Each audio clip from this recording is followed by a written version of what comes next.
Hello everyone, welcome back to GraveTales. I know many of you enjoy listening to these videos as you fall asleep. I want you to leave a comment on where in the world you're tuning in from. And if you're enjoying the story, be sure to like and subscribe. Alright, now, let's get into tonight's stories. I don't know exactly why I went into the house that day, but I remember the air was heavy with the kind of August heat that makes everything feel slow and strange. Like the world is stuck between being awake and falling asleep, and I was walking along the far end of Maple Street where the pavement cracks into dirt and the streetlights thin out until there's only one leaning pole buzzing faintly in the middle of nowhere. And there it was, the old Hammond house, crouched at the edge of a stand of overgrown trees like it was trying to hide itself from the road. Its roofline sagging slightly, boards nailed over the windows in a careless crisscross, ivy curling up one side as if nature had been trying to swallow it for years but kept losing its grip. It had been abandoned for as long as I could remember, and even when I was a kid, people in town avoided it. The same way you avoid staring too long at a stranger who's looking back at you, not because you're scared exactly, because something in your guts says you should mind your own business. Still, I'd heard the rumors. The ones older kids would whisper at the back of the school bus about how the last person to live there disappeared, about how a group of teenagers once dared each other to spend the night inside and ended up running out screaming before midnight, about how the police had gone in once, years ago, and never said what they found. Most of it sounded like the kind of made-up stuff small towns survive on. The kind of stories that keep people talking when nothing else happens for months. But there was one thing about the house that always stuck with me, no matter how hot it was outside or how much sun was in the sky. The place always looked cold, like it was trapped in its own shadow. That day, I had no plan to go inside. I'd been out walking to clear my head, thinking about bills and work and the dull repetition of my days. But when I reached that leaning streetlight and saw the house looming there, a breeze stirred the inn, leaves in the yard in such a way that the front door, which I'd always thought was nailed shut, seemed to shift slightly on its hinges, almost as if it was exhaling, and I stopped in my tracks. Curiosity has a weight to it, and I felt it settle on my shoulders then, pulling me toward the front gate, which hung crooked and half buried in weeds. The yard was a jungle of waist-high grass, thorny vines, and the pale, brittle remains of what might have been a garden fence decades ago. The air smelling faintly of dry earth and something else, something faintly metallic, though I told myself it was just rust from the chain link near the side of the house. The front porch groaned under my weight as I stepped onto it, dust motes swirling lazily in the slanted light that cut through the gap, for a board had fallen from one of the window coverings, and up close, the door was worse than I'd imagined, paint peeling in long curls to reveal weathered wood beneath a dent near the handle, as if someone had once tried to force it open. I pressed my hand against it, and to my surprise, it moved, not much, but enough to let out a low creak. I hesitated then, glancing back at the empty street, but there was no one around. It's just the hum of cicadas and the far-off sound of a lawnmower somewhere deeper in town. Something in me decided that if I didn't step inside right then, I never would, and so I pushed the door open just far enough to slip through, the hinges letting out a groan that echoed faintly into the darkness. The smell hit me first, stale air, thick with dust, damp wood, and the faint temps of mildew. The kind of smell that clings to your clothes long after you've left. The light from outside barely reached past the doorway, so for a few moments I could only make out vague shapes. A toppled chair, sagging couch with springs poking through the fabric, coffee table covered in a fine layer of dust so thick it looked like it had been snowed on.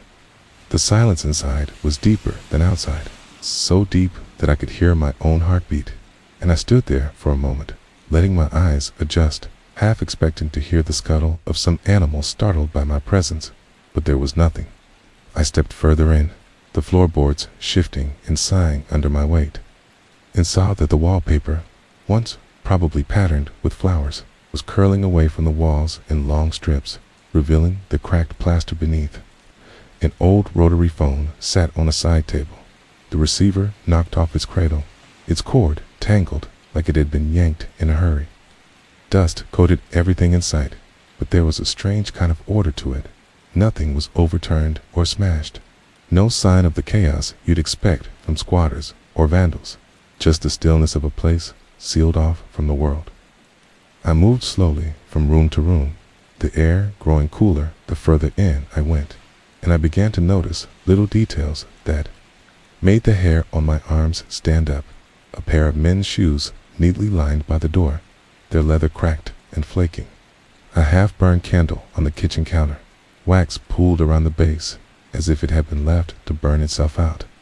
A calendar on the wall, frozen in time, the month and year faded but still legible, September 1998. The kitchen sink was dry, but stained with rust, and the cupboards hung open like someone had rifled through them years ago and never bothered to close them. I found myself drawn toward the stairs, which rose steeply from the narrow hallway, their carpet worn thin in the center from years of footsteps. And as I climbed, the air seemed to grow heavier, the silence deeper, until it felt like I was underwater. At the top of the stairs, a short hallway stretched in both directions. Doors closed on either side, except for one that stood ajar at the very end. I don't know why I didn't just turn back right there, because something about that door, the way it was cracked open just enough to suggest someone might be inside, made my chest tighten, but my feet carried me forward anyway, each step sending a faint creak through the floor. I pushed the door open slowly, revealing a small bedroom lit by the faint, dusty light filtering through a gap in the boarded window. The bed was still made, a faded quilt stretched neatly across it, but the surface was coated in a thick layer of dust. Against the far wall was a desk, its drawers closed except for one near the bottom that was locked with a tiny brass keyhole.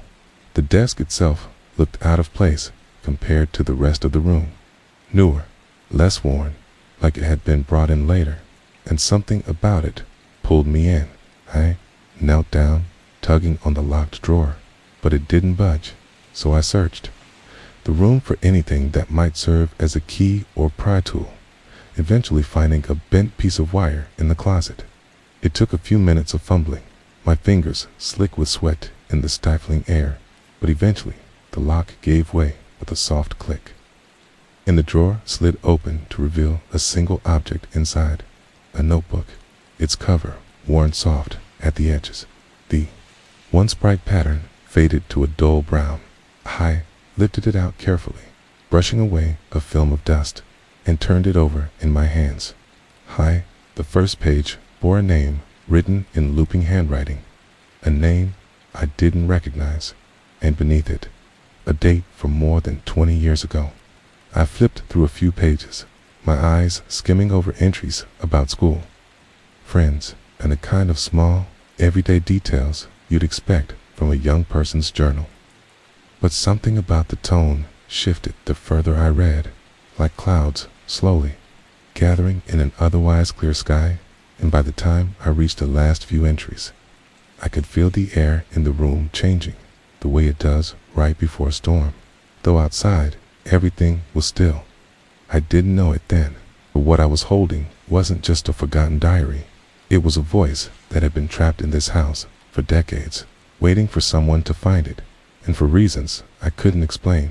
I knew that once I started reading in earnest, I wouldn't be able to walk away from whatever story it had to tell. I sat there on the worn carpet of that upstairs bedroom for what felt like a long time, the little notebook balanced in my hands, the dust from it making faint smudges on my palms, and the smell of old paper rising in the still air like it had been sealed inside for decades, waiting for this exact moment to be released. I didn't open it right away, not properly, because there was something about the weight of it, both in my hands and in my mind, that made me feel like I had crossed an invisible line just by touching it. and I wasn't entirely sure I wanted to keep going, though some part of me knew I would. The way you know you're going to look at a photograph, even if you suspect it's going to unsettle you. Outside, a thin shaft of light cut through the gap in the boarded window and landed across the desk in front of me, dust drifting lazily through it, and I thought about how this light was probably the first to touch these pages in over 20 years, how the person who wrote them had no way of knowing where her words would end up, or who would be reading them after all this time. The handwriting was neat, slanted slightly to the right. The ink faded to a soft brown that made it look older than it probably was. And on the inside of the cover, there was a name written in looping cursive, Lena M, with a little flourish. Under the M, like the kind of thing a teenager might do when trying to make her own handwriting look interesting. Below that was a date, March 3rd, 1998. I flipped to the first page and began to read, and the early entries were exactly what you'd expect from a girl that age. Talk about school, which teacher she liked, which she didn't, little complaints about homework, excitement about the upcoming spring dance, mentions of friends by first name only, some of which were underlined or followed by small doodles. It felt strangely intimate, sitting there decades later and getting a window into such a normal slice of someone's life. And for a while, I almost forgot why this house had a reputation, why the air inside felt thick with something unspoken. But as I moved further into the notebook, the tone shifted so gradually that at first I didn't even register it, an offhand mention of seeing the same man twice in 1 week while walking home from school, a note about how she thought it was strange, but probably nothing, okay? A line about how her friend didn't believe her when she said the man seemed to be looking at her, okay, in a way she couldn't describe. The next few entries returned to lighter topics, weekend plans, a movie she wanted to see, but then another mention of the man, this time in more detail, tall, older than her father, wearing the same brown coat each time and standing too still, like he was waiting. Lena wrote about how she started to notice him in other places too, at the corner near the grocery store, across the street from the bus stop, never close enough to talk to her, but close enough for her to see his face clearly, a face she described as not angry, but not friendly either, like a blank piece of paper. Which struck me as oddly chilling, 'cause there's something about a truly expressionless face that makes you realize you have no idea what's going on behind it. As I read, I began to feel the prickle of unease at the back of my neck, the kind that makes you glance at the doorway even when you know you're alone. And I found myself listening for sounds in the house, the tick of settling wood, the faint hum of the air outside, just to reassure myself that I wasn't about to hear footsteps coming up the stairs. I told myself it was silly, that I was just letting the atmosphere get to me, but there was something about Lena's way of writing that felt so present, like she wasn't just describing something from the past, but speaking it into the moment I was in right now. A few pages later, she wrote about how she'd told her parents about the man and how they'd dismissed it as paranoia, saying it was probably just someone who happened to live nearby or pass through the area.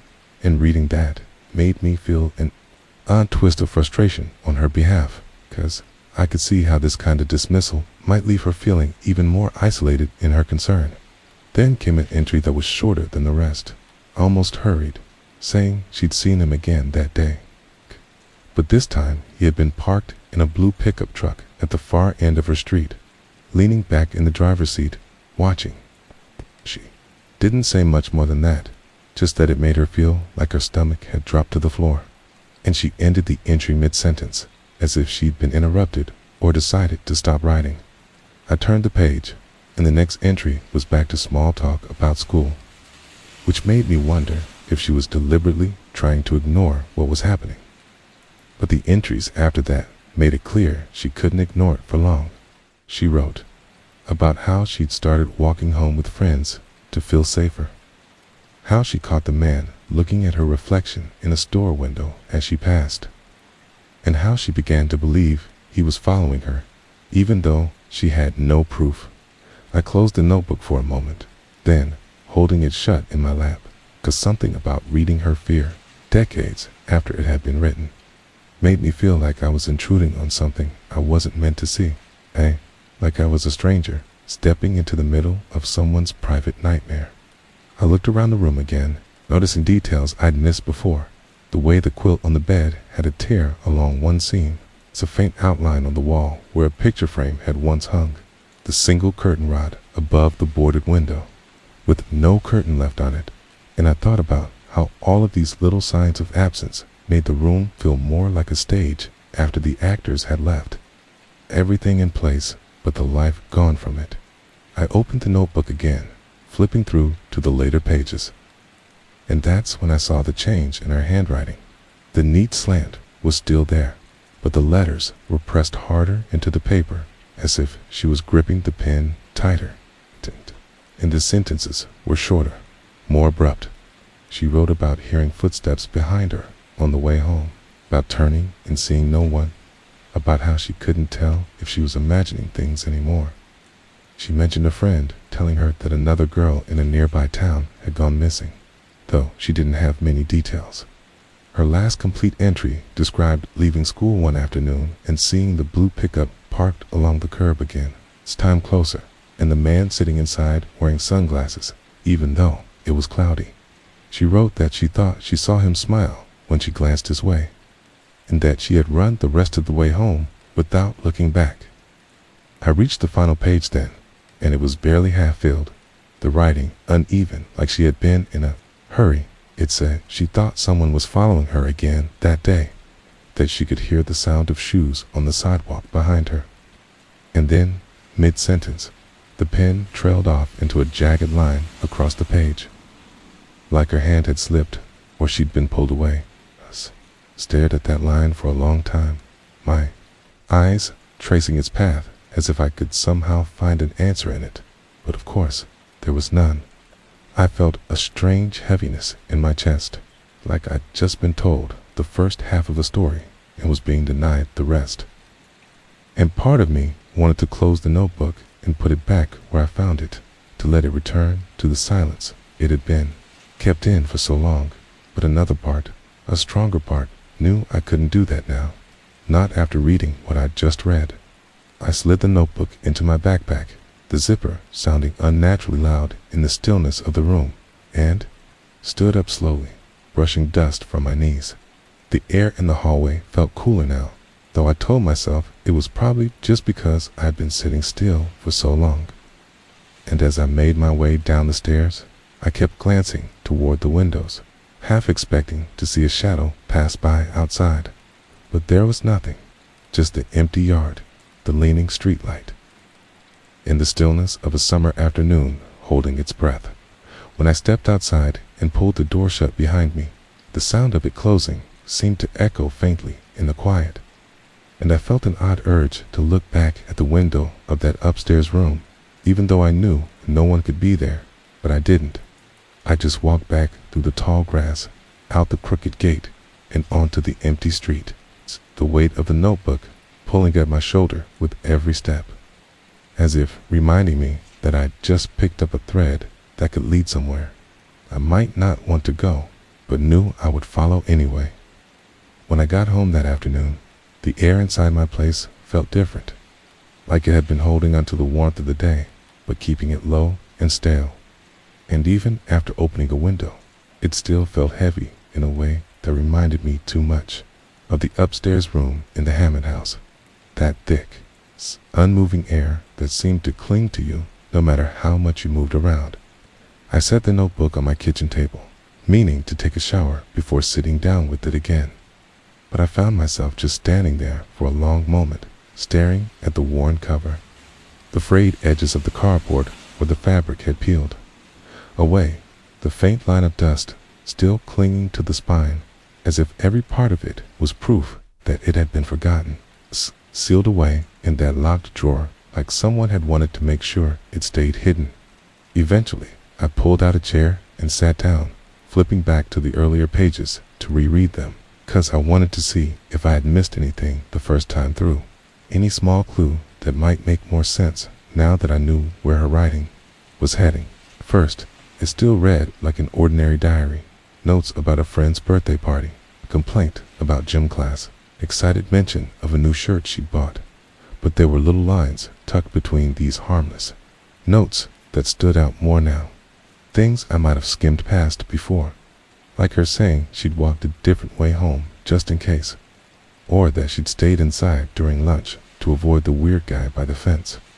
She never called him by name, but the way she referred to him made it obvious she'd been thinking about him more often than she wanted to admit.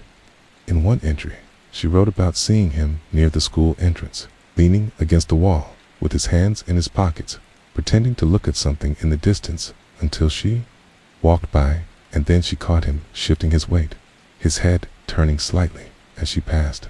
She wrote that she'd told herself maybe he was waiting for someone else. Maybe he wasn't even looking at her, but then she added in parentheses, but I know he was, and that small aside, those 4 words, hit me harder than I expected. Because it's one thing to suspect something is wrong, and another to be certain enough to put it down in ink, to leave it there for anyone to read, even if at the time she thought no one ever would. As I kept reading, I started noticing the dates. These weren't random moments scattered across months. They were getting closer together, like whatever was happening was becoming more frequent, more deliberate. One day, she wrote about seeing Kim by the crosswalk near her bus stop, the next about spotting him in the parking lot of the grocery store while she was out with her mom. She never described him as doing anything directly threatening, just being there, always at a distance, but never too far. And, in some ways, that was worse, because it meant he could stay invisible to everyone else, just another face in the crowd, while she was left feeling like she was the only one who noticed the pattern. I leaned back in my chair then, letting my eyes rest on the ceiling while the hum of my refrigerator filled the room. And I tried to imagine what it must have been like for her, being that young and feeling that unseen, writing about it in this notebook because it was the only place she could say the words without someone brushing them off.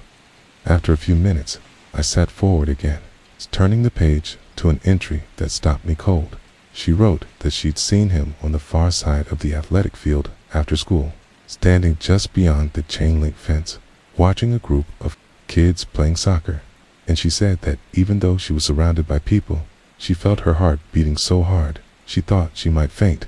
She wrote that she went to tell a teacher, but by the time they looked, he was gone. And that night, she couldn't sleep, kept thinking she heard footsteps outside her window, though she told herself it was probably just the neighbor's dog. I could picture the scene too clearly.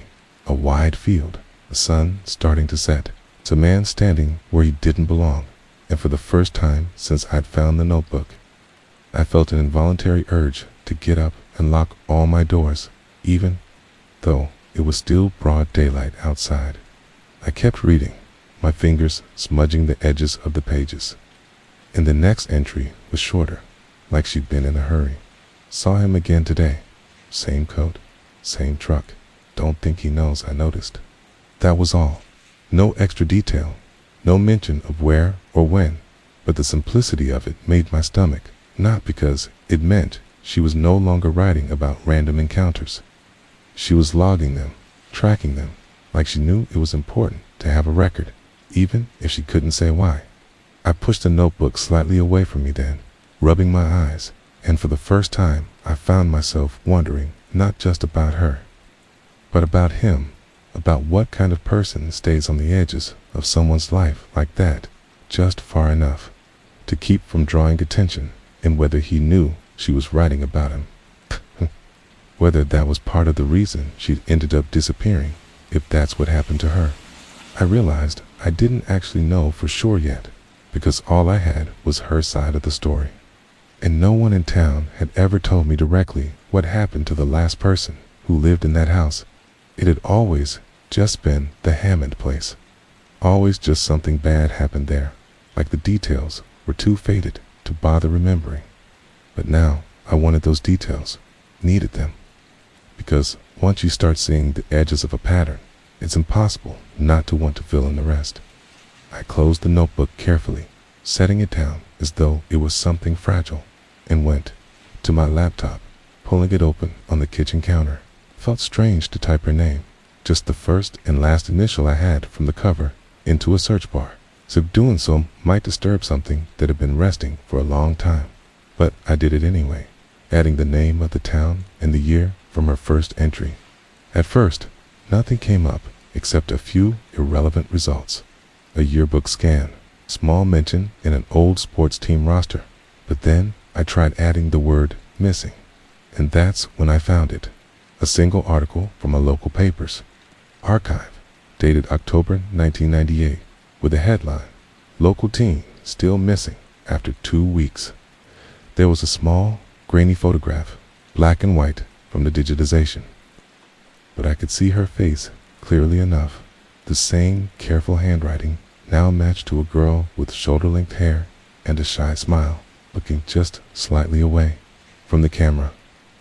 The article said she had last been seen walking home from school on September 28th, wearing a blue jacket and carrying a black backpack. It mentioned that police had conducted searches in the surrounding area but found no evidence of foul play, and that friends described her as quiet but friendly, someone who mostly kept to herself. There was no follow-up linked, no resolution, just that one article frozen in time, as if the case had simply evaporated. I sat back from the screen then, my fingers hovering over the trackpad, thought about how strange it was that her voice had been sitting in that locked drawer all these years, while her official story ended in a single paragraph of newsprint. I reached for the notebook again, flipping back to the final pages, stared at that jagged line on the last entry, the one that cut off mid-thought, and I felt the kind of chill that doesn't come from the air, but from somewhere deep in your own mind, the part that recognizes when you're looking at the last trace of someone before they vanished. I didn't know it yet, but that was the moment I decided I wasn't going to let this stay buried. Not the diary, not the house, not the man she kept seeing, because if she'd been trying to leave a trail, even without knowing it, then someone had to follow it, and now that someone was me. I didn't sleep much that night, not because I was scared exactly, but because my mind was racing in a way I hadn't felt in years, like every nerve was lit up and buzzing with static. It was the same kind of restless energy I used to get when I was a kid reading a mystery novel under the covers with a flashlight. Only now, the mystery wasn't fictional, and the stakes felt heavier than anything you could find in a paperback. I kept replaying the pages of the diary in my head, remembering the exact loop of the handwriting, the way some sentences tilted like the writer's hand was shaking. There were passages where the letters pressed so hard into the paper that they left deep grooves, and I kept thinking about how much emotion or desperation it would take to write like that. When morning finally came, I didn't even make coffee before I went straight back to the box where I'd put the diary. I flipped back to the first few entries, determined to study them more carefully this time. I noticed something I had missed the night before, recurring words scrawled into the margins of different pages. Mirror. It wasn't always in the same place or in the same size, sometimes barely legible, other times large and underlined. I didn't know if it was a metaphor or a location, but it made me uneasy. The more I read, the more I realized this wasn't just a record of someone's daily life. It was a kind of confession, but not in a straightforward way. The writer would describe meeting someone, always casually at first, walk a conversation, in a store, helping someone with their car. Then, later, there would be an incident. It's vague enough that you could read it as anything from a bad argument to something much darker. But then, 2 or 3 entries later, there would be mention of the same person. Only now they were gone, or no longer a problem. There were no direct statements, like I killed them, but the implication was there, heavy and deliberate. And the way the tone shifted after those entries, it was like the writer felt both proud and burdened at the same time. What really chilled me was how normal the rest of the diary was. There were whole paragraphs about weather, about meals they cooked, about little repairs they did around the house. The mundane and the monstrous sat side by side like they were completely natural together. I couldn't stop thinking about how easy it would be for someone like this to hide in plain sight, to walk past you in a grocery store without you ever suspecting what they'd done. I decided I needed to know more about the house itself, the one where I'd found the diary. I did some quick online searches and found scattered mentions in old property records. It had been owned by the same family for decades. But then there was a gap around the late 80s. The paper trail went cold for a while, and when it picked back up, the place had been repossessed by the bank. That gap nagged at me. Called a friend who worked at the county archives and asked if they could dig up anything about the house's history, especially the years that seemed to be missing. While I waited for them to call me back, I kept reading. One entry, dated 1986, stopped me cold. The writer described watching the light go out in someone's eyes. They didn't use a name, just a set of initials FNT said they would never be found. That was the moment I realized these weren't just dramatic diary entries. This was a record of crimes, probably murders, and I was holding it in my hands. My stomach tightened as I thought about the possibility that the person who wrote this had never been caught, that they could still be out there. My phone rang, and I nearly jumped out of my skin. It was my friend from the archives. Tate told me that during the missing years, the house had been occupied by a man named Raymond Carter, who had no official rental agreement, but had been listed as a caretaker for the property. There was barely any record of him after 1989. No obituary, no relocation records, nothing. Just a void. The name sounded vaguely familiar, but I couldn't place it. I thanked my friend and hung up, but the conversation left me with a gnawing curiosity. I typed Raymond Carter into every search engine I could think of, pairing it with terms like crime, missing, unsolved, but there was almost nothing. Just one small mention in an old newspaper clipping about a local man questioned in disappearance of woman in 1987. The woman's name was Linda Harper. LH. My chest felt tight as the connection clicked into place. The diary wasn't just a creepy relic, it was a direct link to an unsolved case. I sat back in my chair, staring at the diary on the table, realizing that if I kept going, I might uncover things that someone had gone to great lengths to bury. But the truth is, I was already too deep to walk away. I didn't open the diary again right away. Sat there for what must have been a full hour, just staring at it, my mind spinning with all the possibilities, all the implications. I kept thinking about that name, Linda Harper, and the initials, LH, in the diary entry. The match felt too exact to be coincidence. But I also knew that sometimes our minds want connections so badly, they'll see them where none exist. Still, this felt different. This felt like a door swinging open onto a long hallway I hadn't even known existed, one that stretched backward into decades of darkness. I decided that if I was going to move forward, I needed to be methodical, not just flipping through the diary at random, but going through it chronologically, making notes, creating a timeline. I fetched a legal pad and a pen and started from the first page, jotting down dates, locations, any initials or first names mentioned. K, in the tone of the entry casual, angry, elated, or disturbed. As I worked, a pattern began to emerge. The writer, who I was now more than halfway convinced was Raymond Carter, wasn't consistent with dates at first, sometimes skipping weeks or months, but whenever a new person entered the narrative, the entries became more frequent, more detailed. Then, after a certain point, they would stop mentioning that person entirely, replaced with a kind of euphoric, almost serene tone in the writing. It was like the presence of these people built some kind of internal tension in him, and once that tension was resolved, he could breathe again till the next name appeared. That was the cycle. Contact, tension, resolution.com. Over and over.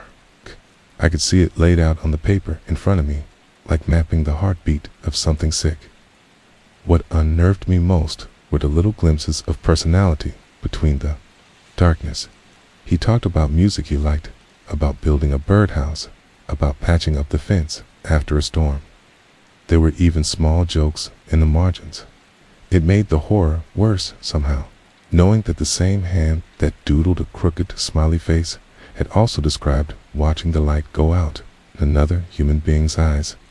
At around the halfway mark in the diary, there was an entry that made me put down my pen. It read, "The mirror showed me what I needed to do." I remembered that recurring word, mirror, and felt a chill crawl up my spine.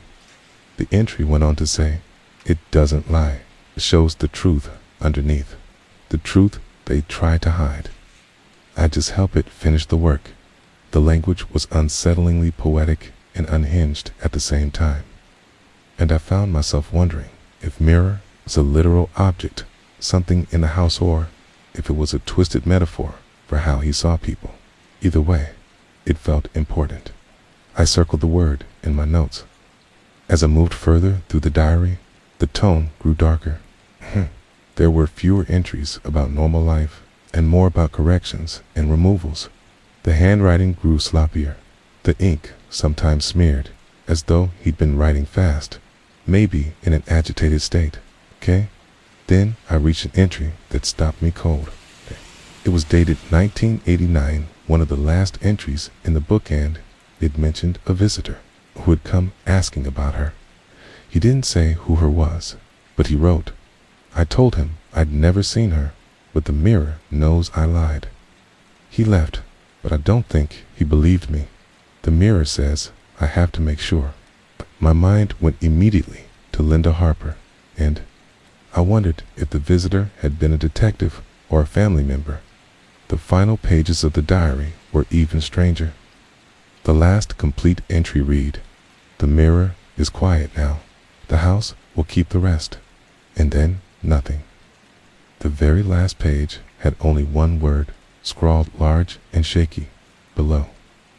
My skin prickled as I stared at it. Was that a location? Something buried under the house? Or was it symbolic? Had no idea, but my gut told me it was important. By the time I reached the end, my legal pad was filled with dates, initials, cryptic phrases, and question marks. I looked at the clock and realized hours had passed without me noticing. The sunlight coming through the blinds had shifted, taking on that late afternoon quality that always makes everything look slightly surreal. I decided I needed to go back to the house, not just to look around again, but to specifically search for anything that could be the mirror or below.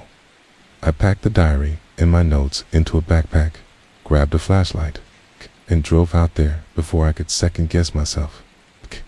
When I arrived, the place looked even more forlorn than before, the kind of building that seems to sag under the weight of its own history. Inside, the air was still thick with that faint smell of rot and dust, and every creak of the floorboards sounded like it was happening in a vast, empty space, even though the rooms were small. I started in the upstairs bedroom, where I'd first found the box, checking the walls for anything unusual, but found nothing. Then I moved to the bathroom. It's when I saw it a cracked, full-length mirror leaning against the wall behind the door. It looked old, with a frame that had once been painted white, but was now peeling to reveal dark wood beneath. Glass was warped, giving reflections a subtle, unsettling distortion. I stood in front of it and looked at myself, and for a moment I felt this strange, irrational sense that I wasn't alone in the reflection, that something in the background was shifting ever so slightly, like the shadow of someone moving out of sight. I shook it off, telling myself it was just a distortion in my imagination feeding off the diary's words. Still, I took a photo of it with my phone. I decided to check the basement next. The stairs were steep and narrow, and I had to duck, my head near the bottom. The basement smelled worse than the rest of the house, damp and almost metallic. My flashlight beam swept over old furniture, boxes, and tools. In the far corner, the concrete floor looked different, darker, as though it had been patched or replaced. My pulse quickened. I walked over and knelt down, running my fingers over the surface. It was uneven, and when I tapped it lightly with the metal end of my flashlight, the sound was dull, not hollow. Still, something about it felt off, like it wasn't part of the original floor. I thought about that last diary entry below and felt a knot in my stomach. I didn't have the tools to check further, but I knew I would come back. As I stood there, a sudden creak echoed from upstairs. I froze, holding my breath, listening. Another creak, then silence. I told myself it was just the house settling, but my legs were moving toward the stairs faster than I wanted to admit. When I reached the ground floor, nothing seemed out of place, but the front door was slightly ajar. I was almost certain I had closed it behind me. I stepped outside and scanned the yard. Nothing. The road beyond was empty. Still, I locked the door before leaving, my heart pounding the whole drive home. Go back at my apartment. I placed the diary on the table and sat staring at it again, knowing that whatever I had stepped into was bigger and more dangerous than I had realized when I first cracked its cover. I didn't go back to the house for a few days after what happened in the basement, partly because my nerves were shot and partly because I couldn't shake the feeling that someone was watching me even when I was back at my own apartment, miles away from that place. But eventually, curiosity outweighed fear, and I found myself driving back out there, gripping the steering wheel tighter than usual as the road wound through the old industrial district and then out toward the more rural outskirts where the house sat, isolated like a secret no one wanted to tell. The air felt heavier than it had before, maybe because I now knew more than I should. Maybe because the diary had become more than just an object. It was starting to feel like a key to something that had been locked away for decades, and I wasn't sure if I wanted to open that door or slam it shut forever. When I parked, I noticed the grass around the house seemed even taller than before, curling in on itself, weeds reaching up like skeletal fingers toward the siding. And for a split second, I could swear I saw the curtain in one of the upstairs windows shift, but when I blinked, it was still again. Maybe it was just the wind, or maybe my brain was trying to fill in details it didn't have. I stepped inside with the same flashlight I had been using, though the beam seemed dimmer. And as soon as my feet crossed the threshold, I was hit with a smell that hadn't been there before. Something stale and rotten. Faint but distinct, like fruit that had been left to decay in a sealed jar. I almost turned around right then, but my mind kept going back to the fact that the diary had stopped mid-sentence. And part of me wondered if there were other pages hidden somewhere else, maybe loose sheets or another book altogether. And if there was a chance to understand the whole picture, I felt like I needed to find it. I moved carefully, each floorboard under me groaning like it was reluctant to hold my weight, and made my way back to the living room where I started going through the piles of discarded junk with a new sense of purpose. I found old photo albums with water-damaged pages, Polaroids stuck together from years of moisture, and old receipts from a hardware store in town dated in the early 80s, which lined up disturbingly well with the dates in the diary. I set them aside in a pile just in case, and as I bent down to pull a box out from under the couch, I felt something brush against my ankle. I jerked back hard, hitting my shoulder on the wall, but when I pointed the flashlight down, there was nothing. No mice, no cobwebs moving, nothing except a small piece of paper on the floor that hadn't been there before, as if it had just slid out from the couch cushions. My hand shook as I picked it up, realizing it was a torn diary page, the same handwriting, the same faded blue ink. The page started mid-sentence again. ... COULD. in single quotes, to stop once it started. The way their eyes went blank, the way the world went silent after. And I had to stop reading for a second because a sharp chill ran through me from the back of my neck down to my spine. But when I forced myself to keep going, the entry detailed a location I recognized, an old storage building by the rail yard that had been abandoned for years. According to the entry, something happened there in November 1982. And the way it was written made it sound like a killing, though the writer never used the word directly, but described dragging it across the floor, covering it with an old tarp, and locking the door so the smell wouldn't spread too fast. I sat there staring at the page for a long moment, and the longer I looked, the more I realized I was holding evidence of something that might still be out there, untouched since it happened. That thought was both terrifying and intoxicating. Without fully deciding, I stuffed the page in my jacket pocket and left the house, locking it behind me even though the lock didn't work right, and got back in my car, sitting behind the wheel for nearly 5 minutes, trying to convince myself that I didn't need to go to the storage building tonight, that I could wait until morning, that it would be safer. But I already knew that wasn't going to happen. The drive to the rail yard was short, maybe 15 minutes, but it felt like an hour because the further I got from the main road, the darker everything became, the streetlights giving way to just the dull glow of my headlights on cracked asphalt and gravel. When I finally pulled up, the building looked worse than I remembered. It was a long, low structure with peeling gray paint, broken windows covered with plywood, and a padlock hanging from the main door that looked like it had rusted in place. Decades ago, I parked far enough away so that my car wouldn't be seen from the road, grabbed my flashlight, and approached, my footsteps crunching on broken glass and dead leaves. The padlock was heavy, but when I pulled on it, the hasp gave way immediately. It hadn't been secured at all, just made to look that way.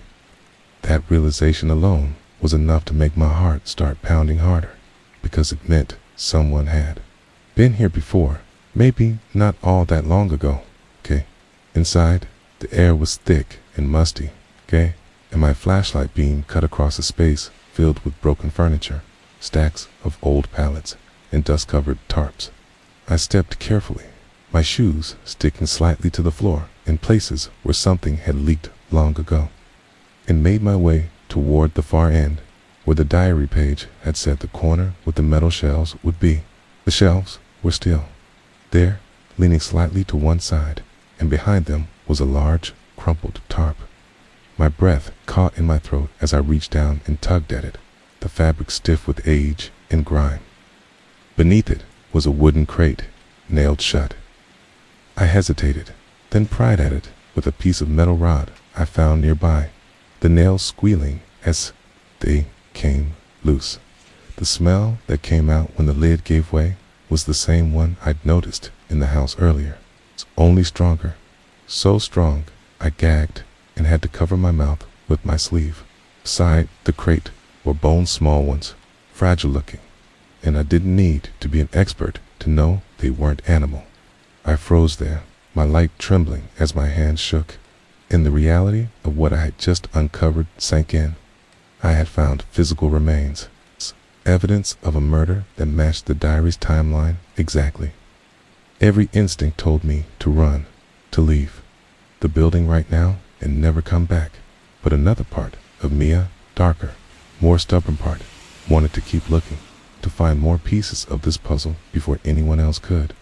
I don't know how long I stood there, staring into that crate, but at some point I became aware of a faint sound coming from the far side of the building, like the slow, deliberate scrape of a boot on concrete. I turned my light in that direction, but saw nothing, just shadows stretching along the walls. I called out without thinking, my voice sounding small in the huge, empty space, and the sound stopped immediately. I stood frozen, my ears straining for any hint of movement. And after a few seconds of silence, I decided I couldn't take the risk. I put the lid back on the crate as best I could, pulled the tarp over it, and backed away, never taking my eyes off that dark corner. I didn't run until I was outside, but when I did, I didn't stop until I was back in my car, slamming the door and locking it, like that would actually help if someone had followed me.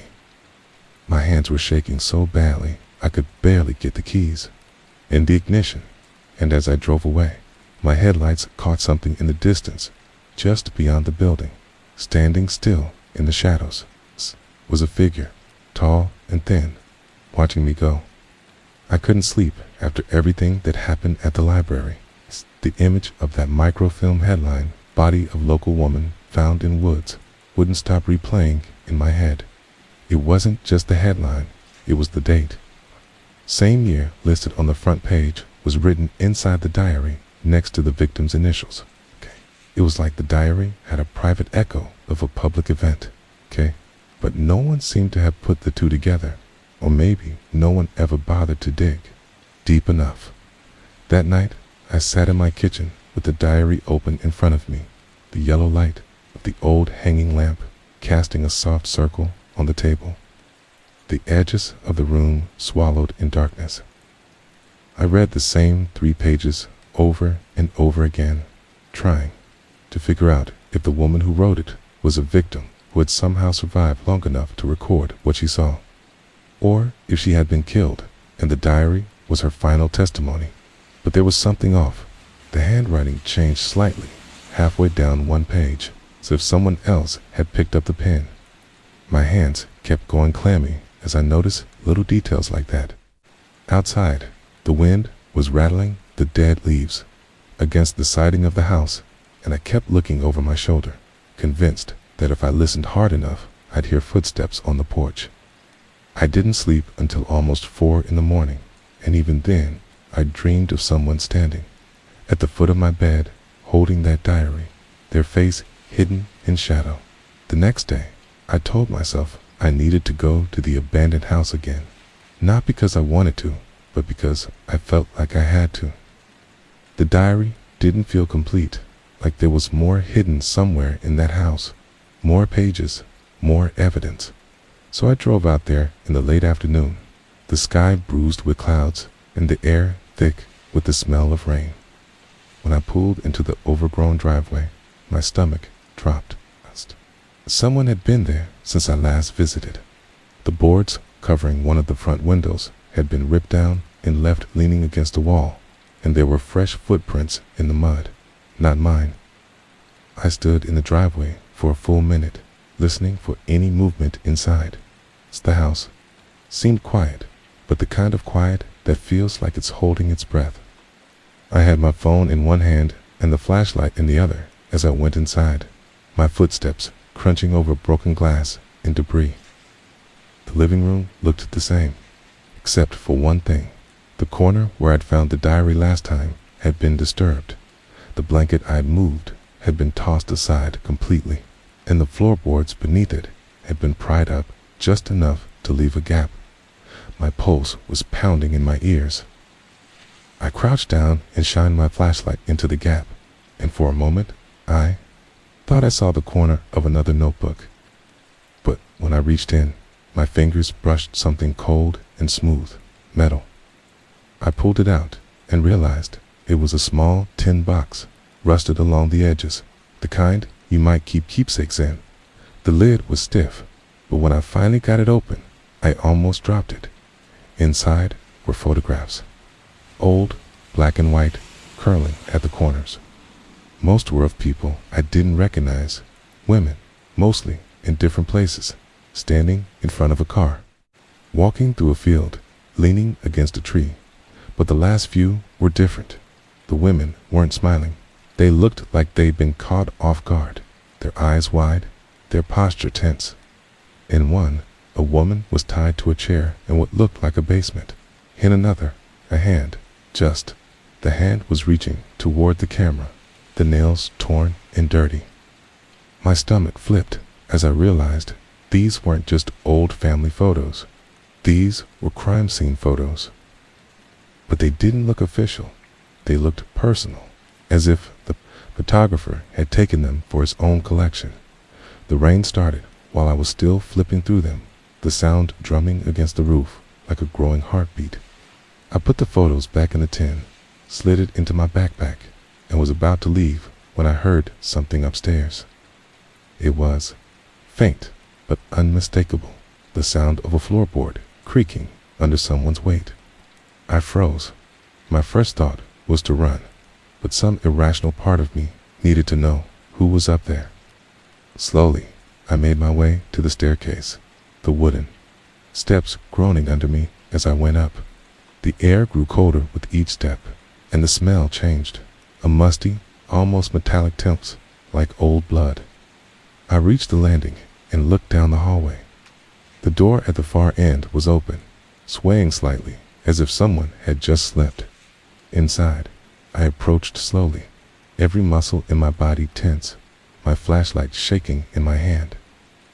When I pushed the door open, the room beyond was empty, at least at first glance. The wallpaper was peeling, the floor was bare except for a stained mattress, and the only light came from the dim gray sky outside. I turned to leave, thinking maybe I'd imagine the sound, when I noticed something strange about the wall near the closet. It wasn't quite flush. There was a thin, dark line running vertically, like a seam. I ran my fingers along it and felt a slight give. It was a hidden door. I pressed against it, and with a reluctant groan, it swung open in two, a narrow, pitch-black space. The smell hit me first, old, damp, and foul, like something had died in there years ago. I stepped inside and shined my flashlight around. It was a small, hidden room, barely big enough to stand in, with shelves along one wall. On those shelves were more boxes like the one I'd found downstairs. Some were open, revealing stacks of photographs, others sealed shut, and on the far wall there was something that made my skin crawl. A row of Polaroids pinned in neat lines, each showing a different woman, each with a date scrawled beneath in black marker. Some of those dates matched entries in the diary. My stomach turned cold. This wasn't just some creepy old house. This had been someone's hunting ground. I took as many photos of the room as I could with my phone, but I didn't dare take anything else yet. The air in there felt heavy, like the walls were pressing in. I backed out slowly, closed the hidden door, and made my way downstairs. But as I was leaving, I caught movement in the corner of my eye through the broken front window. A man standing at the edge of the overgrown yard, watching me. He was too far to see clearly, but I could tell he was tall, wearing a dark coat, and standing completely still. My heart slammed against my ribs.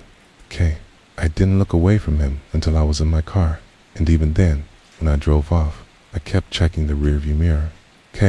He was still there, just watching until the trees swallowed him from view. When I woke up the next morning, it was with that same unsettled heaviness in my stomach that had been clinging to me since finding the diary. Like I'd eaten something that wouldn't digest, except it wasn't food.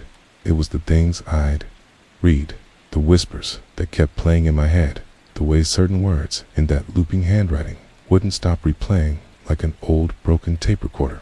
It's phrases like, "He made me watch," and "the basement was not for me," and "he liked to take them to the shed first." I lay there, staring at my ceiling for a long time, listening to the muffled hum of early morning traffic outside my window, wondering if maybe I'd taken this whole thing too far already, if maybe I should have dropped the diary off anonymously to the police the second I found it, instead of letting it sit on my desk like some cursed artifact. But the truth was, I couldn't bring myself to do it, 'cause now I was in it, tangled up in this story that didn't belong to me, and my brain wouldn't stop demanding answers. I made coffee, but didn't drink much of it, pacing around my small apartment in a robe, glancing over at the desk every few minutes as if the diary might move on its own. I kept thinking about the last entry I'd read before falling asleep, the one where the writer described seeing a man with the white mask watching her through the crack in the shed wall. How she thought at first it might have been a mask from a Halloween store, but then she noticed it wasn't plastic at all, that it moved slightly when he breathed, that it was just his face, pale and expressionless, his eyes black in the dark.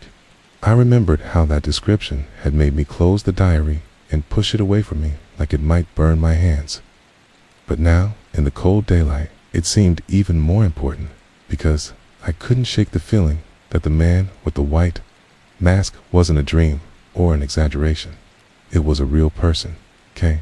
Maybe even the person responsible for the unsolved disappearances from years ago. Maybe someone who had never been caught, never been named.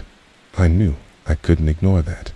Around mid-morning, I decided I'd go back to the abandoned house where I'd found the diary. It's because something in me was convinced that the pages I'd read were only part of the story, okay?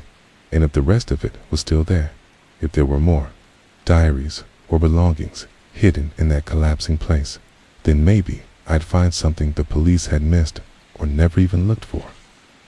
I grabbed my backpack, a flashlight, a pair of gloves, and a camera, not because I thought I'd find anything worth photographing, but because I wanted proof if I did. The walk there felt longer than before. Maybe because now I knew what the house held, or maybe because I kept looking over my shoulder every few blocks, convinced that someone might be following me. Though every time I turned, the sidewalk was empty. The neighborhood was just as dead as the last time boarded up houses, weeds pushing through cracks in the street. An old shopping cart tipped on its side in the gutter. When I reached the property, front door of the house was still hanging open, exactly as I'd left it, which made me pause because a part of me had expected, or maybe hoped, that someone else might have gone in and found the diary, that I wouldn't be the only person burdened with this knowledge. Inside, the smell hit me again. Mold, dust, and something else that I couldn't quite place. Something faint, but sharp, like rust. I moved through the hallway, stepping carefully over debris, my flashlight beam dancing across peeling wallpaper and broken picture frames on the floor. I went straight to the room where I'd found the diary, the one with the overturned dresser and the moldy mattress, and knelt down beside the wall where it had been tucked away, brushing aside layer of dirt and scraps of paper, looking for any other loose boards or hollow spots. After a few minutes of searching, I found something, a small, flat wooden panel behind the baseboard, almost invisible unless you were looking for it. Took a bit of work, but I pried it loose with my gloved fingers, and behind it was a narrow space filled with dust and cobwebs, and a stack of old photographs bound together with a piece of string. My hands were shaking as I pulled them out. The photos were curled and yellowed with age, the edges frayed, but the images were clear enough. They showed a series of people, mostly women, sitting in what looked like the same chair in each shot, their expressions varying from nervous smiles to outright fear. The backgrounds were all the same, wooden walls, a single light bulb hanging above, and in one photo, just at the edge of the frame, a shape that looked suspiciously like part of a pale face. I flipped through them quickly, my heart pounding harder with each one, until I reached the last photograph, which made me stop cold. It was the same young woman whose handwriting filled the diary. I was sure of it, and in this photo, her smile was gone entirely. She looked straight into the camera, her eyes wide and wet, her lips pressed tight as if she was holding something back. And behind her, slightly blurred, was the man with the white mask. I put the photos back into the hiding spot for a moment and just sat there on the floor, breathing hard, because I knew that what I just found wasn't just some creepy stash of pictures. It was evidence. Maybe the last known images of people who had gone missing, people whose cases were still unsolved. My rational side screamed at me to call the police immediately, to get out of there and hand over the location. But another part of me, the part that had been hooked since reading the first words of that diary, told me that if I walked away now, I'd never know the rest. And the truth was, I wasn't sure the police would even take me seriously after all, okay? The diary didn't have dates, the photos didn't have names, and this was a house long abandoned. I stuffed the photos into my backpack, and kept searching, moving to the other rooms, checking under floorboards, behind loose wall panels, anywhere someone could hide something. In what used to be the kitchen, I found a trapdoor under a layer of rotting linoleum. It was heavy, but I managed to pull it open, revealing a narrow wooden staircase descending into darkness. The smell was stronger here, that metallic temps I'd noticed earlier, mixed with damp earth. My flashlight beam cut through the blackness, revealing a small dirt floor cellar. I hesitated at the top of the stairs, every instinct telling me not to go down, but I forced myself to take the first step, then the second, until I was standing at the bottom. The walls down here were lined with shelves holding dusty jars, old tools, and random junk. But in the far corner was something that didn't belong, a large, weathered trunk with a heavy padlock. I knelt in front of it, running my fingers over the cold metal, wondering how long it had been sitting here untouched. My first thought was that it might hold more diaries, maybe even belongings of the victims. But another thought, darker and more urgent, whispered that it might contain something worse. I considered trying to break the lock, but decided against it for now. I didn't have the tools, and the idea of making a lot of noise in that house made my skin crawl. Instead, I took a few photos of it and climbed back upstairs, my ears straining for any sound that might mean I wasn't alone. By the time I stepped out into the daylight again, my head was spinning with questions about the man with the white mask, about the girl in the diary, about the photographs, about what might be inside that trunk. I walked home faster than usual, clutching my backpack tight to my chest, glancing over my shoulder every block. When I got back, I locked the door, closed all the curtains, and sat at my desk with the diary open in front of me. I flipped past the entries I'd already read, searching for any mention of the photographs or the trunk. But the next pages were different. The handwriting was shakier, the words shorter, as if written in a hurry. He says the others are gone now. He says it's my turn soon. I don't know if anyone will ever find this. My chest tightened as I read it. I set the diary down, picked up my phone, and stared at it for a long time, torn between dialing the police and calling it. All off. But before I could decide, I heard it, a soft, deliberate knock at my front door. I didn't sleep much after that night. My mind kept replaying the sound of that creaking floorboard. The way the shadows in that abandoned house seemed to move even when there was no breeze.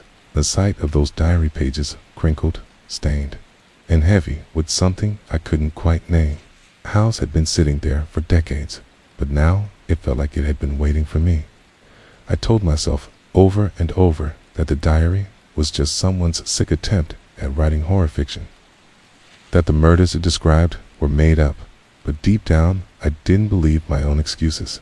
And the handwriting in that book wasn't rushed or sloppy. It was deliberate. Someone had sat down and written those pages as if they were recording their life's events, not making up a story. And the details, the way each victim's last words were described, the exact times of night, the smell of blood in the air. You can't fake that kind of thing. You have to have been there.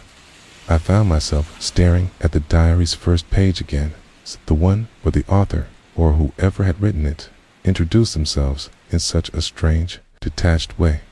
I don't think of myself as a bad person. I only kill the ones who are meant to be taken. That single line kept rattling in my head. I didn't know what meant to be taken meant, but I couldn't shake the feeling it was important. The next few days, I kept the diary hidden in my apartment, locked in an old toolbox under my bed. I didn't want to bring it to the police yet, mostly because I was scared they'd think I'd planted it there myself, but also because a part of me didn't want to give it up. It's a strange thing, holding something that feels like it's dripping with truth, even if that truth is horrible. I felt like if I handed it over, I'd be giving away more than just the diary. I'd be handing over control of the whole situation, and something deep in my gut told me I needed to be the one who figured this out. But that didn't mean I wasn't already in over my head. The fourth entry in the diary had been nagging at me since I first read it. It described a victim named Hannah, a young woman who had been last seen in town after leaving a diner one rainy night in 1989. The diary said the killer had followed her in a pickup truck for 3 miles before running her off the road and dragging her into the woods. It went into vivid detail about what happened afterward, too much detail, and ended by saying, "I left her where the rain could hide the smell for a while." That line stuck with me because when I looked up missing persons cases in the area from the late 80s, there really had been a Hannah who vanished in the exact year and month the diary said. Case was still unsolved. There had been no mention of a truck, no mention of the rain in the official reports I could find online. But here in my hands was a diary that talked about both. It was like the writer was confessing to crimes that had been frozen in time. I started going through each entry one by one, checking dates, names, and any location hints. Most of the victims weren't named outright. The writer sometimes used nicknames or descriptions instead, like the girl with the green coat or the man with the crooked smile. But even those vague details seemed to line up with real cases if you knew where to look. By the end of my third day of digging, I'd connected 6 of the entries to actual unsolved murders in the county and neighboring ones. It was like looking at a jigsaw puzzle where most of the pieces were missing, but now I had a few that fit together.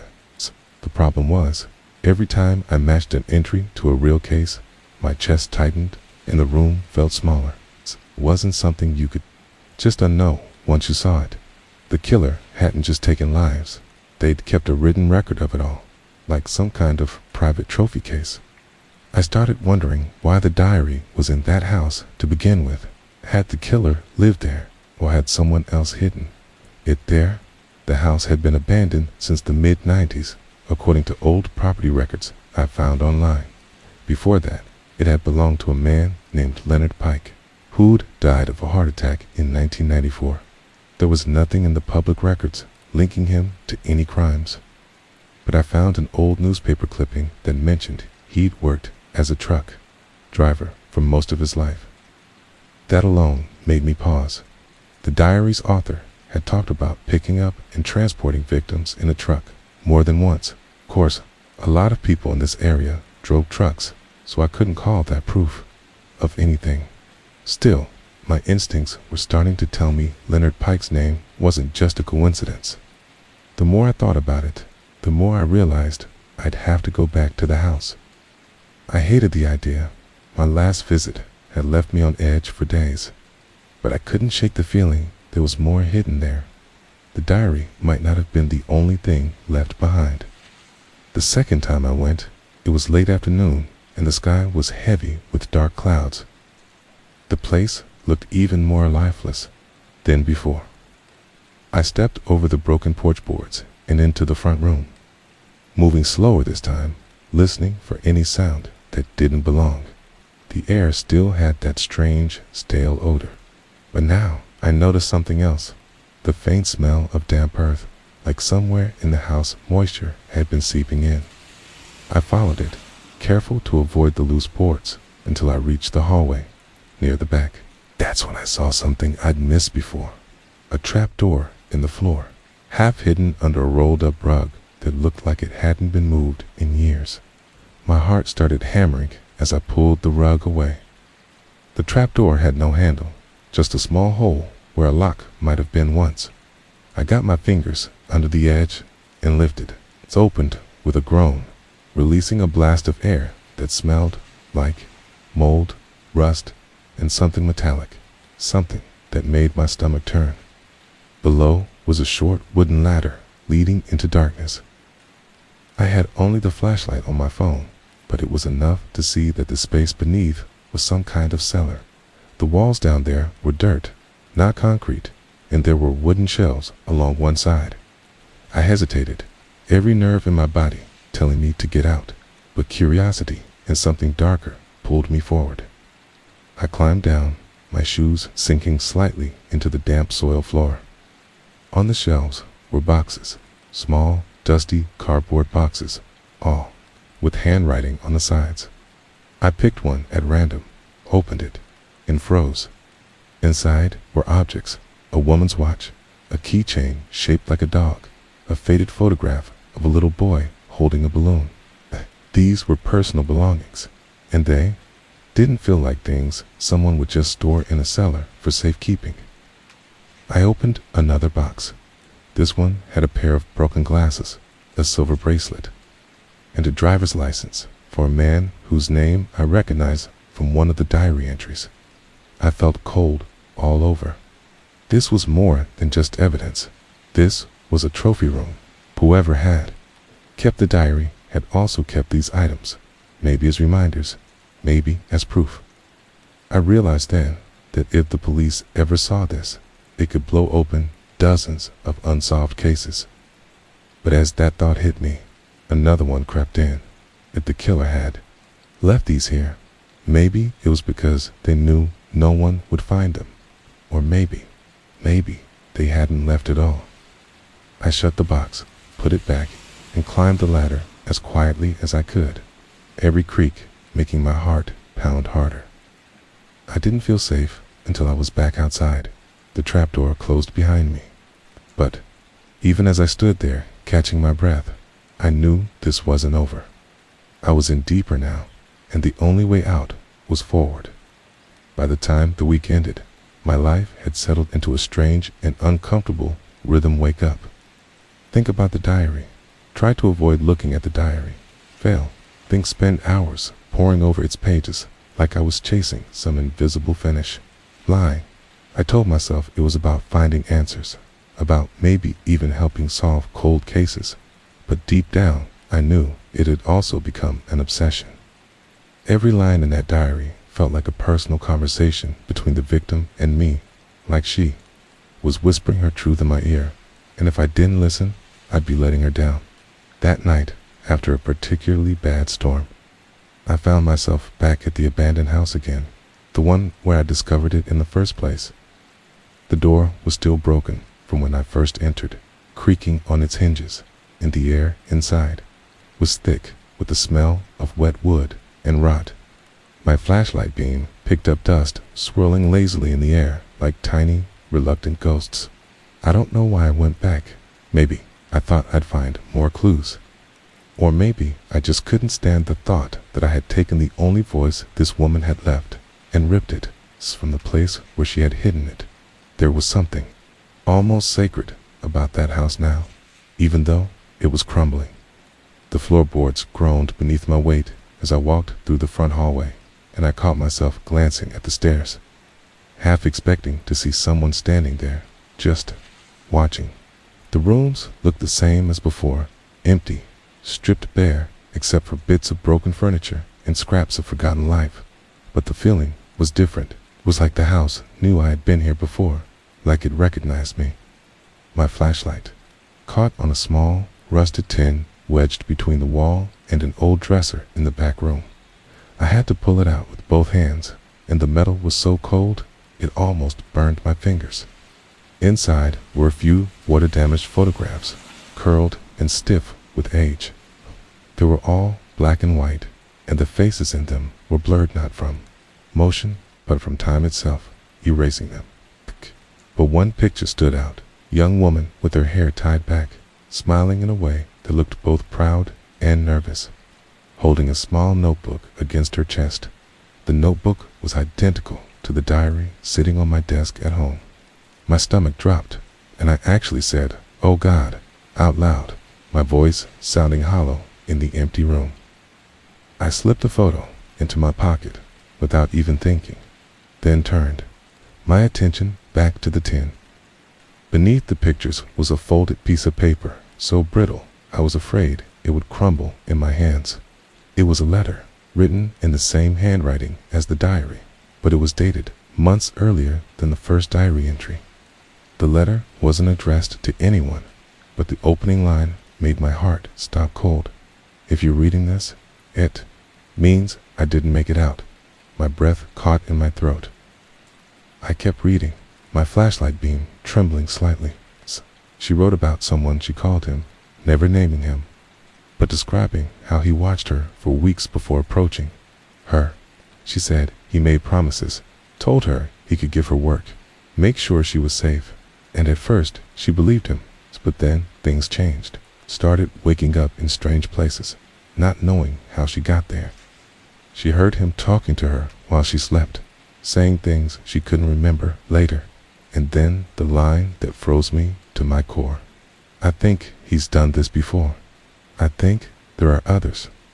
I've heard the crying at night, but when I wake up, there's no one there. I folded the letter back up, trying to keep my hand steady, but I couldn't shake the feeling that someone was standing right behind me. I turned, my flashlight beam cutting through the empty room. But of course, there was nothing, just shadows and peeling wallpaper. Still, that crawling sensation at the back of my neck wouldn't leave. I slid the letter back into the tin, put everything under my arm, and headed for the door. But as I reached the hallway, I noticed something I hadn't before. The floorboards in front of the staircase were warped, almost like they had been pried up and put back into place. My heart thudded in my chest as I crouched down and ran my fingers along the edge. There was a faint gap between the boards, and when I pressed against it, one of them shifted slightly. Without thinking, I wedged my fingers in and pulled. Board came up with a reluctant squeal, revealing a small, dark space beneath the floor.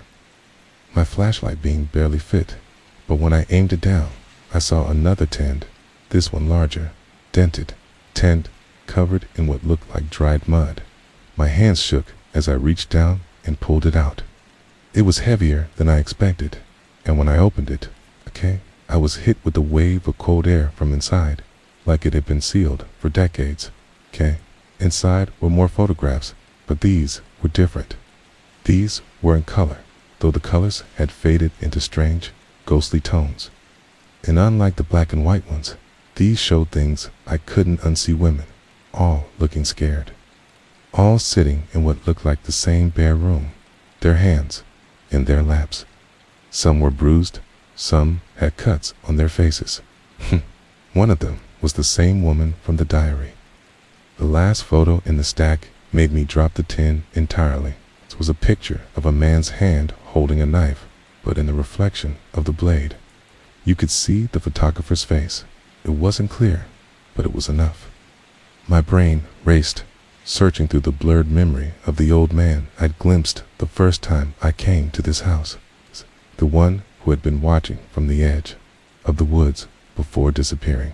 My mouth went dry. I shoved everything back into the tin, closed it, and carried it with me out of the house. The wind had picked up outside, the trees whispering against each other in the darkness, and for the first time I noticed how quiet.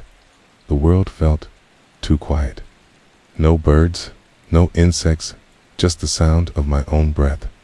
I didn't run, but I walked fast, my boots crunching in the damp grass. When I reached my car, I locked the doors immediately and sat there for a moment, gripping the steering wheel, trying to slow my breathing. I told myself I'd take the photos to the police, that I'd finally let them take over. But deep down, I knew that wasn't true. Not yet. I needed to understand who this man was, why he'd done this, and how many people had been lost to him. And more than anything, I needed to know if he was still out there. I didn't sleep much after that night at the station, partly because my mind was still running through every detail I had shared with Detective Morris and Detective Harper, but also because the weight of the diary in my bag was like carrying a live grenade, something I didn't fully understand, but knew could destroy everything if it went off. I had handed over photocopies of the newest pages to the detectives, but I kept the original diary with me. Maybe that wasn't the smartest move, but it felt wrong to let it out of my sight. It wasn't just evidence now, it was personal. Every time I turned a page, I felt like the words were starting to weave into my own life, pulling me deeper into a reality I didn't want to believe in. The day after the police visit, I drove back to the abandoned house. My logic was flimsy. I told myself I was just going to check the place in daylight, to see if I had missed anything. But deep down, I knew I was going back because I couldn't stop thinking about that strange feeling I'd had upstairs, like someone had been in the house with me, watching from the shadows. When I arrived, the front door was slightly more ajar than I'd left it. My stomach tightened instantly. I paused in the car, watching the place like it might move on its own, but nothing stirred.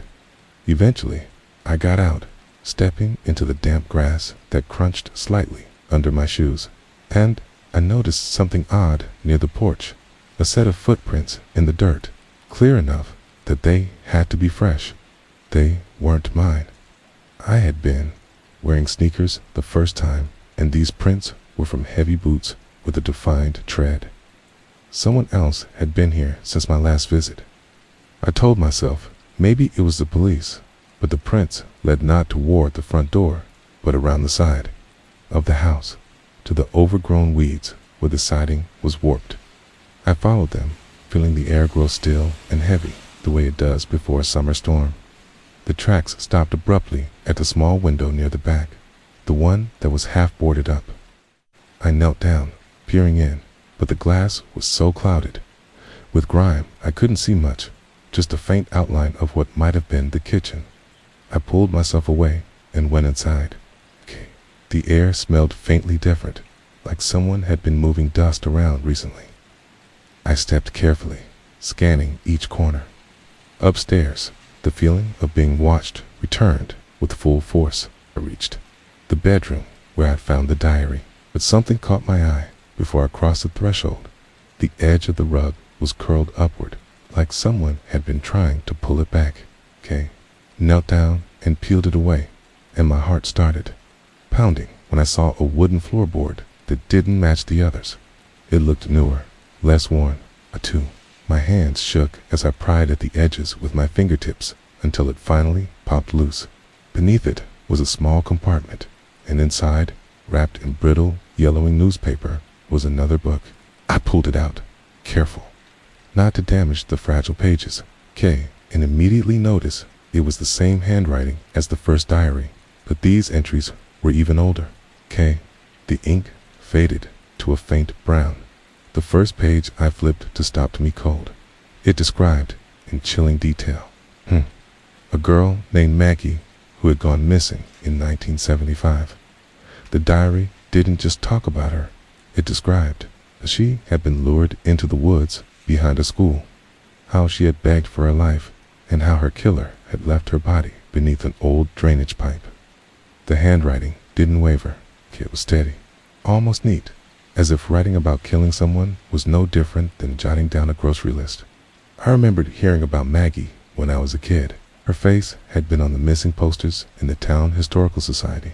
It's one of those old cold cases people mention like a ghost story. I stared at the words, feeling the weight of them in my chest, and realized something that made my skin crawl. This book didn't just cover 1 or 2 victims. As I flipped through more pages, there were dozens of names, dates, and places. Were people I recognized from old headlines or whispered rumors. Others I had never heard of. All of them had one thing in common. No one had ever been caught for their deaths. I knew immediately this wasn't just another piece of evidence. This was a confession list spanning decades. My instinct was to get out of the house and take it straight to the detectives. But as I started to stand, I froze. Somewhere downstairs, a floorboard creaked. My first thought was wind or the house settling, but the sound had weight to it, the kind of sound made when someone is putting their weight on old wood. My heart was thundering now, and I quickly put the floorboard back into place, trying to make it look untouched. I shoved the second diary into my bag and moved silently toward the stairs, every nerve in my body screaming at me to leave. Another creak, this one closer. I reached the front hallway, and as I stepped toward the door, a shadow moved in my peripheral vision, not outside, but in the corner of the living room. I didn't look directly at it. I just kept moving, my hand on the doorknob, forcing myself not to run. The second I was outside, I practically bolted to my car, fumbling with the keys. I didn't look back until I was on the road, and when I finally did glance in the rearview mirror, the house sat there quiet and still, like it had swallowed its secrets again. But I couldn't shake the feeling that whoever had been in there knew I had taken something and might not want me to keep it. By the time I pulled into the overgrown driveway again, the late afternoon sun was low and casting a rusty glow across the broken windows of the house, making it look like the whole place was bleeding light from within. And I swear, even from outside, I could feel that strange pull in my chest again, like the air around this property wanted to drag me back into whatever nightmare it was keeping.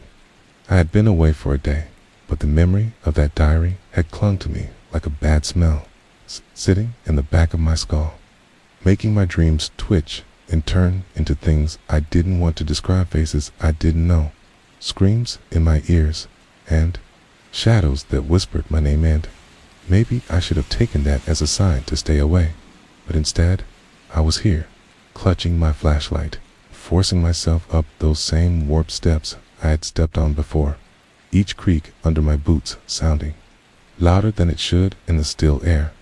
Inside, the smell had gotten worse somehow, even though the place had been abandoned for years. It's like the heat of the day had pulled something sour and long dead out of the walls, and I stood in the entryway for a long moment, just breathing shallowly, trying to work out whether the sound I thought I heard upstairs was real or just my brain remembering the feeling from before. But the thing about this house is, it didn't give you time to decide. You either committed to moving forward or you left, because the longer you stood still, the more it felt like the shadows started closing in on you. I told myself my main reason for being here was simple: to search the rest of the place and see if there were more clues about the diary's owner. But the truth was, deep down, I wanted to prove to myself that I wasn't losing it, that the things in those pages were just the ramblings of someone disturbed, not a breadcrumb trail leading me deeper into something real, something dangerous. So I moved into the hallway, my flashlight sweeping across peeling wallpaper and broken picture frames, one of which still held a faded photograph of a woman in a floral dress standing in a yard I didn't recognize. Her face caught mid-laugh, but her eyes didn't match the smile. They looked somewhere else entirely, like they were watching someone just out of the frame. And I found myself staring at that photo far longer than I meant to, until a floorboard above me groaned so loudly I flinched and nearly dropped my light. My heart was pounding, but I forced myself up the stairs anyway, each step echoing in a way that made it feel like I wasn't the only one climbing them. And at the top, the hallway stretched in both directions, lined with closed doors that seemed heavier than they should be, their old brass knobs dull with age. I tried the first one, neat stuck, then gave way with a groan, and the smell that came out hit me like a wave, something damp and rotten, though the room itself just looked like a bedroom left to time. An old iron bed frame, a sagging mattress, a dresser with one drawer missing, and a pile of yellowed clothes in the corner that had gone stiff from years of neglect. I was about to leave when my light caught something scratched into the wall. It's just above the headboard, 4 lines crossed by a 5th, repeated in neat rows like tally marks, dozens of them, maybe more, and next to them a faint date etched in shaky letters, the 4th of June, 93. I didn't know what it meant, but I knew it mattered, 'cause I remembered one of the diary entries mentioning that date as the night of the river, though there had been no explanation given, just that phrase, written in a way that made my stomach tighten. I backed out of the room and moved down the hall to the next door, and this one opened into a small office or study, bookshelves on 2 walls, most of the books fallen or chewed through by mice. But in the middle of the desk was something that stopped me cold, another notebook, smaller than the diary I had found before, its cover cracked with age, and when I picked it up, the first thing I noticed was the dust outline where it had been sitting, meaning it had been there a long time untouched, maybe even forgotten. I opened it, expecting more personal writing, but instead it was a list, written in the same sharp, cramped handwriting I had seen in the diary. Each page was just a date, a time, and a location, sometimes an intersection, sometimes a set of coordinates, and some of the dates went back decades, long before the diary's events. I didn't recognize most of the places, but a few made my skin crawl, because I had heard of them before in passing, in news articles about disappearances that had never been solved. My mouth went dry as I realized what this meant. The diary might not have been fiction, and all these weren't just stories, okay? They were records, and maybe these locations were where the bodies had ended up. I shoved the notebook into my bag and kept going, pushing into the last room at the end of the hall, which was different from the others, not as dusty, not as wrecked, almost like someone had been in here more recently. There was a single chair in the middle of the floor, facing the window, and next to it, on the ground, was an empty glass jar with something dark encrusted inside the bottom blood. Maybe, though I didn't want to believe it. The air in here felt thick, heavier than in the rest of the house, and as I stood there, I got that same strange sense that I wasn't alone. The hairs on the back of my neck rising, and that's when I heard it, the faintest sound of breathing, slow and steady, coming from the closet to my right. I froze, my flashlight locked on that narrow door, and for a second, I couldn't move. My mind screaming at me to get out, but my legs refusing. Then the breathing stopped, dead quiet, and in the silence that followed, I heard something even worse, the softest scrape of something metal on wood, like a blade being shifted in someone's hand. I backed up slowly, keeping my light on the closet, then turned and got out of that room as quickly and quietly as I could, my pulse hammering in my ears. I didn't stop until I was at the bottom of the stairs, standing in the entryway again, gripping my flashlight so tight my fingers hurt, and I told myself I was leaving, that I would never come back here, that whatever was in that closet could stay there forever. But then my hand brushed the strap of my bag, and I remembered the small notebook inside, and I knew deep down that this was only getting started, that I was already too far in to walk away now, and that if I didn't figure out the truth behind these records behind the diary, might end up as another line in it. I spent the rest of that night at home, pacing my small apartment, unable to sleep. My backpack, with the 2 diaries and the small notebook lying on the floor, like some kind of tether to a nightmare I couldn't escape.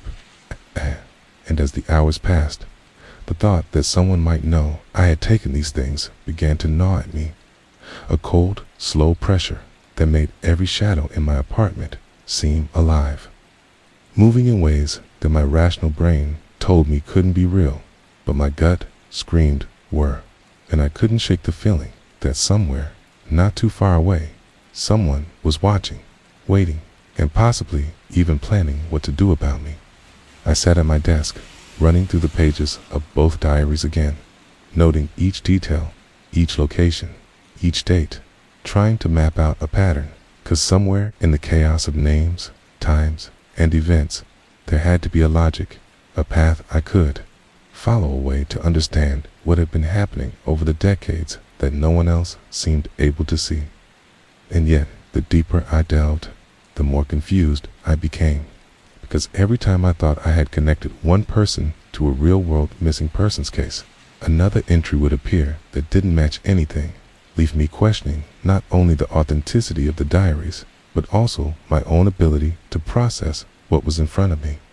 I started writing everything down in a notebook of my own, separate from the diaries, marking dates, possible locations, names, and descriptions, creating a web of information that spanned decades in multiple counties, all while feeling like the edges of that web were crawling with unseen eyes, pulling me in, whispering in the static of my mind that I was getting too close, that I needed to stop, but I couldn't, and I didn't, because the thought of leaving this unsolved, of letting these victims remain as ghosts forever, was unbearable.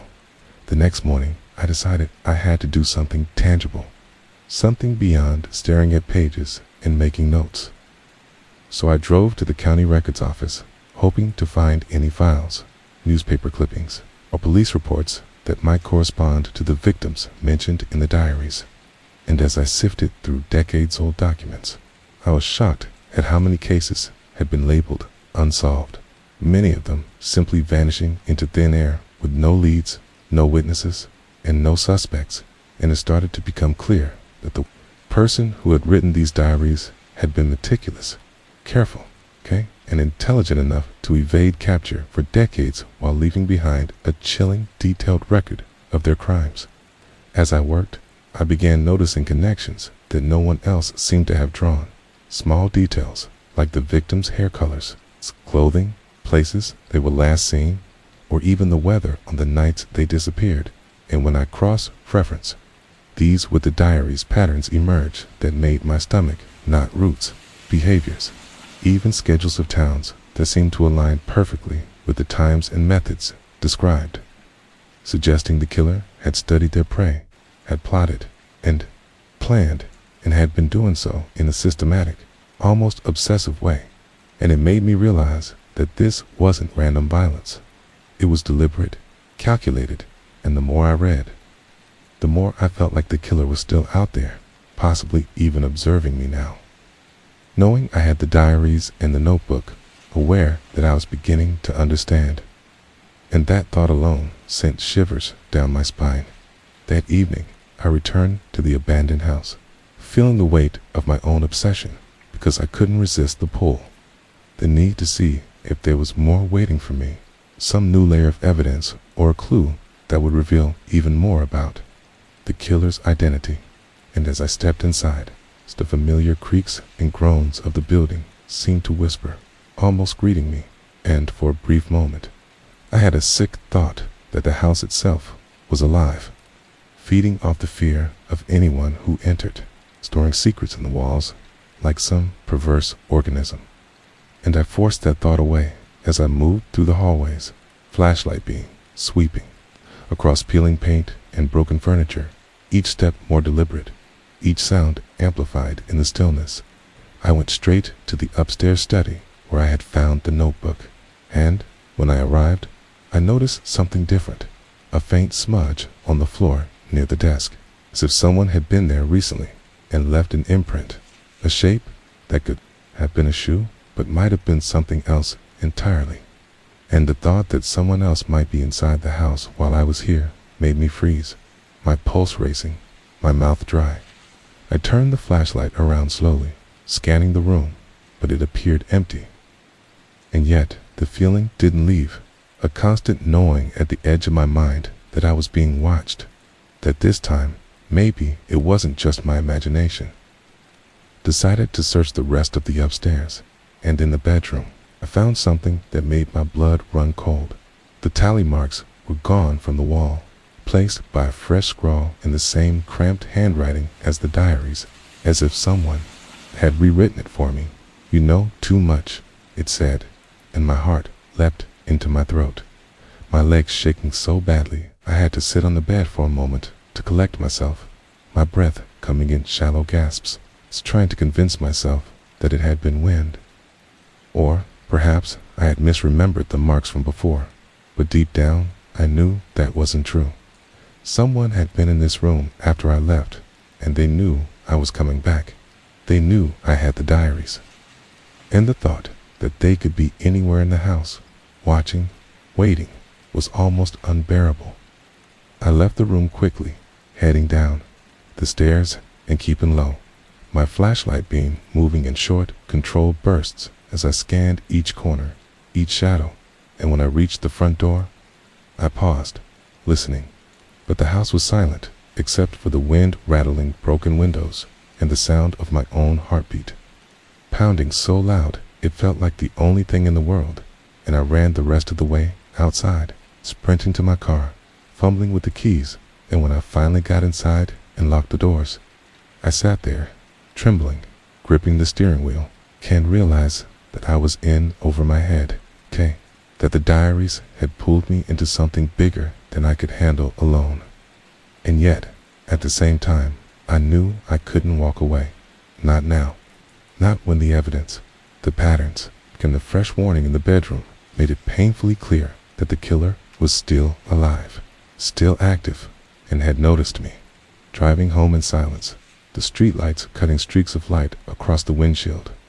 I tried to plan my next steps, thinking about the detectives, the photographs, the notebook, and the possibility that if I went to them with everything, we might have a chance to finally solve decades of unsolved murders. But the thought of being a pawn, of handing over information to people who might not understand the full danger, made me hesitate, and I realized that I needed to document everything myself, to keep a record, to create a chain of evidence that was untouchable and undeniable before anyone else touched it, because now I was part of the story, part of the diary, and I knew that if I made a mistake, if I missed something, I could end up like the people in those pages. I spent the rest of the night cross-referencing dates, locations, and names, mapping them on a large sheet of paper I had taped to my wall, drawing lines between entries, connecting victims, creating what I could only call a timeline of terror. And as I worked, I felt the first real taste of fear, not the abstract, creeping kind I had felt before, but the direct, sharp knowledge that the person who had written these pages would killed and cataloged and concealed might still be alive and might be watching. And the thought of that, as the hours crept past and dawn began to bleed through the curtains, left me shaking in my chair, my mind racing with questions I had no answers for. And yet I knew one thing with absolute clarity. I couldn't stop now, 'cause to stop would mean leaving them forgotten, and I couldn't live with that. I don't know if I'd slept at all that night, though my body told me morning had come because of the thin silver light bleeding through the blinds, casting faint stripes across the floor where dust motes drifted lazily like the air was underwater. Yet my mind was still locked in the images I'd seen in those diary pages, especially the way the handwriting seemed to change when describing certain murders, tighter, more jagged, as if the victim writing had been under some invisible weight while she tried to put the words down. And the rational part of me tried to believe maybe she had been writing about things she'd only heard about, or things she feared might happen.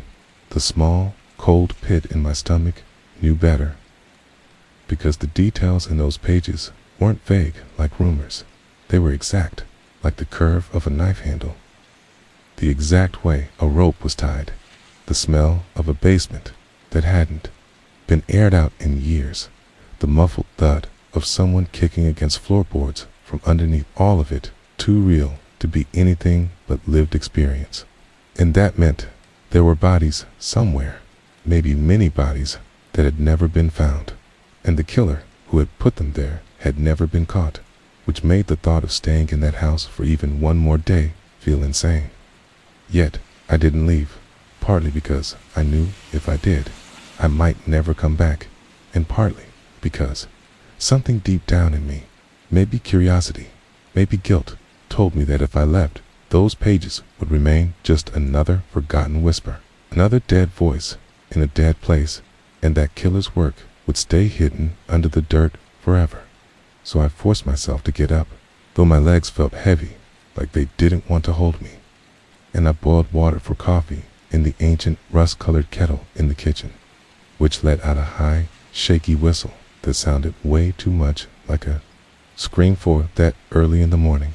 And as I poured it over the grounds in a chipped mug I found in the cupboard, I couldn't stop thinking about one page in particular from the diary, the one where she wrote about the hallway with the nail in the floor and how she always had to step over it so it wouldn't catch on her socks or cut her foot, which had caught my attention because the previous evening when I'd been poking around the upstairs hallway, I'd seen exactly that, a single bent nail sticking up through the warped floorboards near the far end, and now it didn't feel like a coincidence. It felt like a trail marker, like she was pointing me somewhere even though she'd been gone for decades. So after my coffee, I went back up there with the diary in hand, tracing the lines she'd written and matching them to the actual space in front of me. And when I reached the nail, I crouched down and pushed at the floorboard around it. At first, it didn't move, just groaned a little, But then I noticed the faintest seam running across two boards, and when I pressed harder on one end, the other end lifted just a fraction of an inch, enough to wedge my fingers in and pull, and suddenly I was looking into a narrow, dark cavity underneath, the smell hitting me first, that damp, old, almost sweet sour rot that you only smell in places that haven't seen light or air in years. And then I saw something inside, a faded scrap of fabric tangled around what looked like a small leather strap, maybe from a bag or a shoe, though it was so brittle I didn't dare touch it right away. And in the corner, something metal glinted faintly in the shadows. I reached for my phone to use its flashlight, and the beam revealed a small tin box shoved into the far edge of the cavity, surface mottled with rust and age, and my pulse immediately started pounding, because I knew that whatever was inside was going to be important, and also that I probably wasn't going to like it. I had to hook it with my fingertips and drag it toward me slowly, the tin scraping softly against the wood, and when I finally got it out and into the light, my hands were shaking so badly I almost dropped it. The latch was weak with rust, so it broke apart with barely any effort, and inside there were photographs, small, square, black, white prints, each one showing what at first glance could have been just random rooms or corners of a house. But then my eyes adjusted to what I was really seeing in each picture. So there was something slightly off, like a dark stain on the carpet, or an open closet door with what looked like a shoe barely visible inside, or a patch of floor that seemed darker than the rest, like it was still wet. And then one photo that made my breath stop entirely, 'cause it was of a woman's face, eyes open, head tilted slightly as if she was lying on the floor. And though the image was grainy, the stillness in her expression told me she was not alive. My hands went cold. I looked through the rest of them, and while not all had people in them, the ones that did were the same. A hand sticking out from behind a chair, a blurred outline of a body on a bed, and in one, what looked like a person tied to a chair. But the photo had been taken from so close it only showed the ropes and part of the torso. These weren't random snapshots. These were trophies, proof, evidence, and if they were connected to what the diary described, it meant the killer had been taking pictures of his victims, and somehow these pictures had ended up hidden under the floor, right where she said she'd been afraid to walk. I sat there on the floor for I don't know how long, just staring at them, my stomach twisting tighter and tighter, because now I knew I wasn't just holding an old story. I was holding a case file no cop had ever seen, and the weight of that felt crushing. Eventually, I put them back in the tin and shoved it into my backpack, 'cause there was no way I was leaving them here for someone else to stumble across, or worse, for them to vanish again. But now I had to decide, do I take this to the Maasai police right now and risk them dismissing me or even accusing me, or do I keep digging until I have enough that they can't ignore it? I thought about the way small towns like this worked, how sometimes police didn't want to reopen old wounds, how sometimes killers were protected because of who they were or who they knew, and though my better judgment told me to report it, immediately my gut told me that if I handed this over too soon, story might die again, buried under insufficient evidence or unsubstantiated claims. So instead, I opened the diary to the next section, where she described the room where the night noises came from. Okay, a phrase that sent a shiver up my spine, because I realized she wasn't just talking about creaks or rats, as she described muffled voices, scraping sounds, and a kind of rhythmic thudding, like something being dragged. And according to her, it came from the far end of the basement, past where the light from the single bulb reached. I hadn't gone down there yet, mostly because the idea of standing in that stale darkness made my skin crawl. But now I knew I had to, and so I grabbed my flashlight and went to the basement door, groaned loudly when I opened it, the smell immediately changing from dusty wood to damp earth and mildew. The steps were steep and uneven, and each one seemed to creak louder than the last, until I was standing at the bottom in that faint yellow light from the bulb, staring into the shadows beyond it. The air felt heavier here, like it was thicker, and the beam from my flashlight cut through dust so dense it looked like smoke.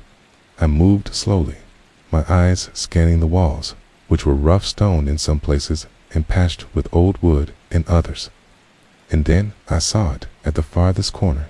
There was a section of wall that looked newer than the rest, the boards less warped, the nails not as rusted, and when I got closer, saw that the floor here had faint scratches on it, like something had been dragged repeatedly over time.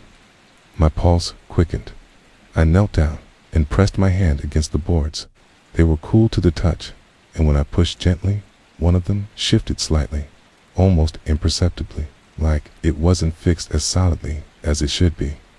My mind was screaming at me to stop, to leave it for the police, but my hands kept moving, prying gently at the seam, until finally the board lifted and revealed a narrow, dark void underneath, and the smell that came out was so overpowering I had to turn my head and gag.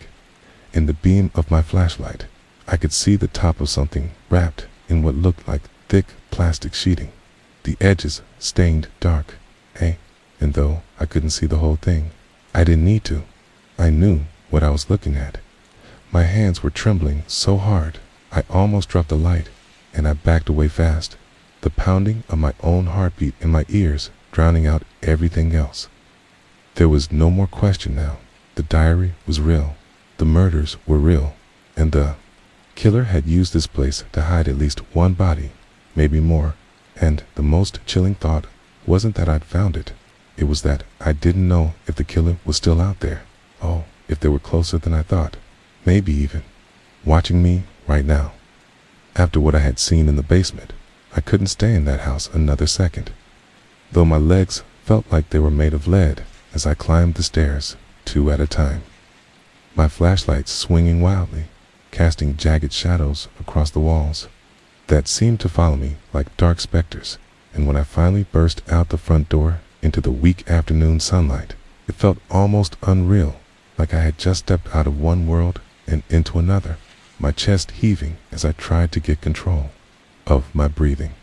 But it didn't matter how many times I took deep breaths or tried to tell myself I was safe, because the smell of the basement, that damp, metallic tips that had stuck to my clothes and hair, seemed to cling to my skin, and every time I exhaled, I could taste it in my mouth, making my stomach turn. I drove home in silence, the engine of my car barely audible over the roaring of my own thoughts, turning every possibility over in my head, trying to make sense of it all. The diaries, the notebooks, the photographs, the body hidden beneath the basement floor, and it hit me with a sudden, icy certainty that the killer hadn't gone away, that the diary had been left for someone like me to find, almost like a trap. And now that I had, he might know I had seen what he had done, and the thought that he could be out there, following my movements, or watching my apartment, or waiting for the right moment to show up, made my hands shake uncontrollably. As I parked and ran inside, locking the door behind me and double-checking the deadbolt and chain, the walls suddenly seeming thinner, the shadows of the room longer and more menacing. I spent the rest of that night going over everything I had in my apartment, the 2 diaries, the notebook, the photographs, and the 10 boxes, trying to catalog them in a way that made sense, making a list of every victim mentioned, every location, every detail, every date. And the more I worked, the more I realized that this was bigger than anything I could have imagined. Dozens of victims, spanning decades, many of them never reported missing, some never found, and the killer, whoever he was, had documented everything meticulously, and in some cases had even relished it, noting how they had been caught, how they struggled, in the moments just before the final act. And though the details were horrifying, I couldn't stop reading, because each one seemed to hold another clue, another piece of the puzzle that might lead me to understanding how he had operated for so long without being caught, and maybe, if I was lucky, where he might strike next. The following day, I forced myself to go outside, to step into the sunlight, and try to act normal. But everywhere I went, I saw signs that made my skin crawl. A man leaning against a lamppost who looked too much like the description of a man. In one of the diary entries, a car parked too long at the end of the street with its engine running. People walking by giving me looks that made my stomach twist, as though they could see what I carried in my bag, the secret that had become both a curse and an obsession. I made my way to the library first, thinking I might find old newspapers or microfiche that could give me more information on the names I had listed. And as I pored over the yellowed pages, I found small articles that had barely registered at the time, missing persons cases that had been buried in the back pages, some with only a paragraph describing the victim, their last known location, or the circumstances of their disappearance, but nothing more. And each time I saw a name from the diary or the notebook, my hands would tighten around the microfiche handle until my knuckles were white and my mind would drift to the basement, to the bodies hidden beneath the floorboards, to the feeling of being watched in that abandoned house. I left the library with several photocopies and notes, my bag heavier than it should have been, and as I walked back to my car, I felt the familiar prickling on the back of my neck, the sense that I wasn't alone, and I couldn't tell if it was real or my own paranoia twisting my perceptions. But I kept my hand on the knife I had tucked into my jacket pocket, something I hadn't wanted to think I might need. When I got home, I spread everything out on my dining room table, organizing it into timelines, mapping locations on a large, hand-drawn map of the surrounding counties. And as I worked, I started seeing patterns that had previously escaped me. Certain types of victims were taken in particular months. Certain areas seemed to serve as hunting grounds, and certain times of day were consistently mentioned, and the thought hit me like a punch to the gut. This was a methodical killer, one who had studied not just his victims, but the environment, human behavior, even law enforcement patterns, and had been able to exploit every weakness. I realized that I wasn't just dealing with a random murderer. I was looking at someone who had been creating a meticulous record of decades of murder, someone who had planned, studied, and executed with patience that bordered on obsession. And as the sun dipped below the horizon, casting long shadows across the table, I knew that I had become a part of that story now, a new node in the timeline of terror.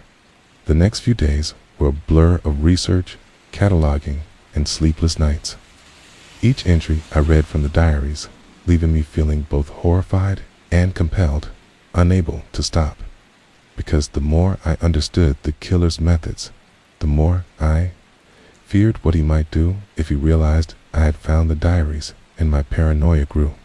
I installed extra locks, motion sensors, even a small camera facing my front door, but none of it seemed to ease the tightening pressure in my chest. The creeping dread that someone, somewhere, might already be aware of what I had, and that each step I took might be observed, recorded, and analyzed by the same meticulous mind that had been orchestrating murders for decades. One evening, as I sat at my desk, cross-referencing diary entries with the newspaper articles, I noticed a small detail I had overlooked, a recurring description of a man in a dark coat who appeared near the victims' homes, often shortly before their disappearances, and while the description was vague, something about the posture, the way he leaned against the walls, the slight bend in his wrist when he carried objects made a shiver run down my spine, because I realized that this could be the first clue that the killer himself had been described in these diaries, almost as if the victims had left subtle traces of him in their writing without knowing it. I started compiling all mentions of him, noting dates, locations, and possible identifying features, creating a small file separate from the victims, and with each page I added.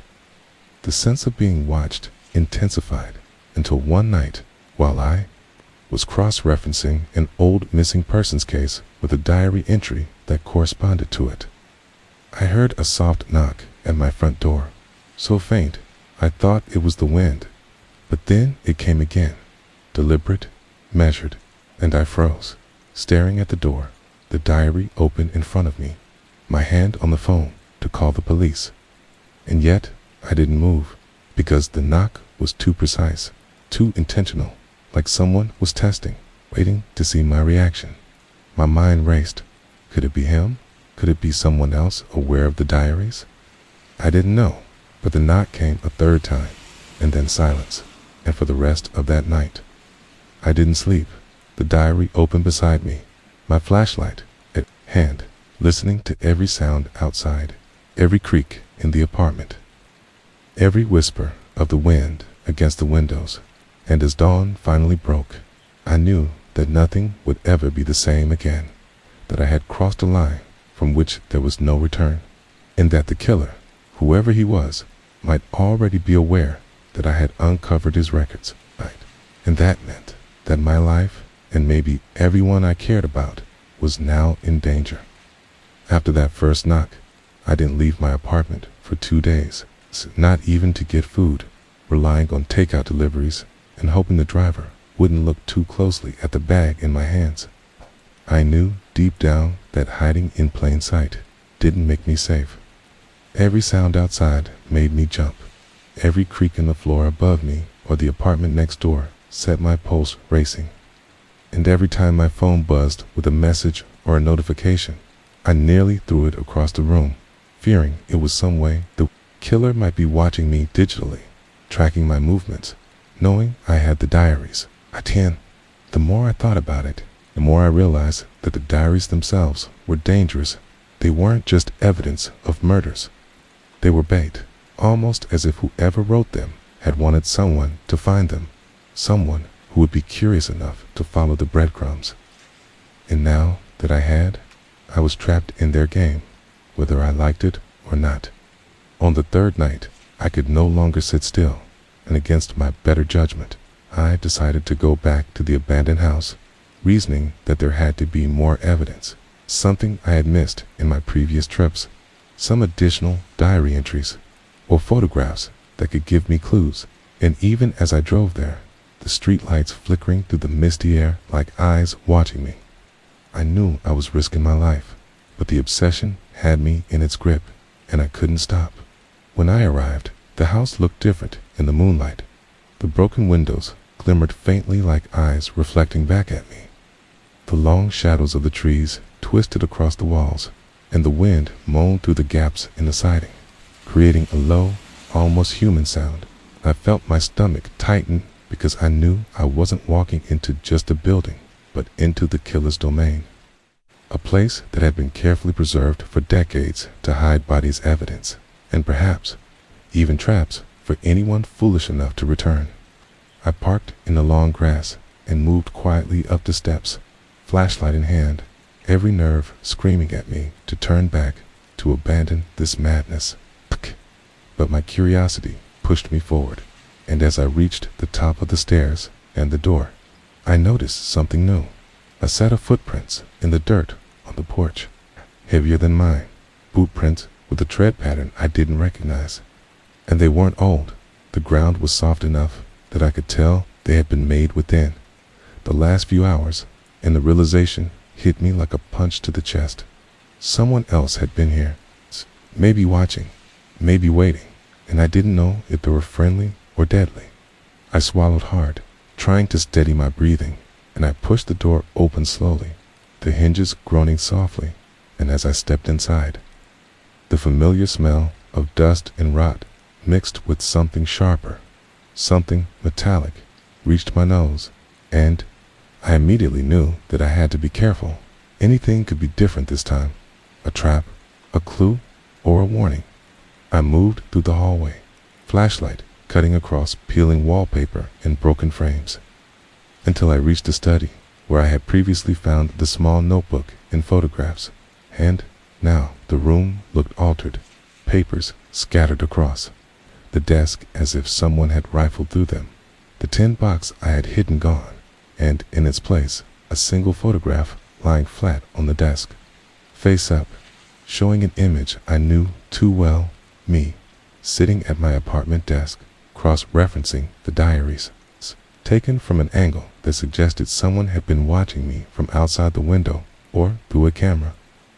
And I froze, my pulse hammering, the fear in that instant turning my stomach to ice, because there was no doubt now someone knew about me, knew what I had, and had been following my movements. The realization left me shaking, but I forced myself to look further, scanning the room for more evidence. And there it was, a small scrap of paper tucked under the photograph with words, crawled in the same cramped handwriting as the diaries. Stop or join them, and I recoiled at the thought, trying to parse the meaning, but there was no room for rational thought now.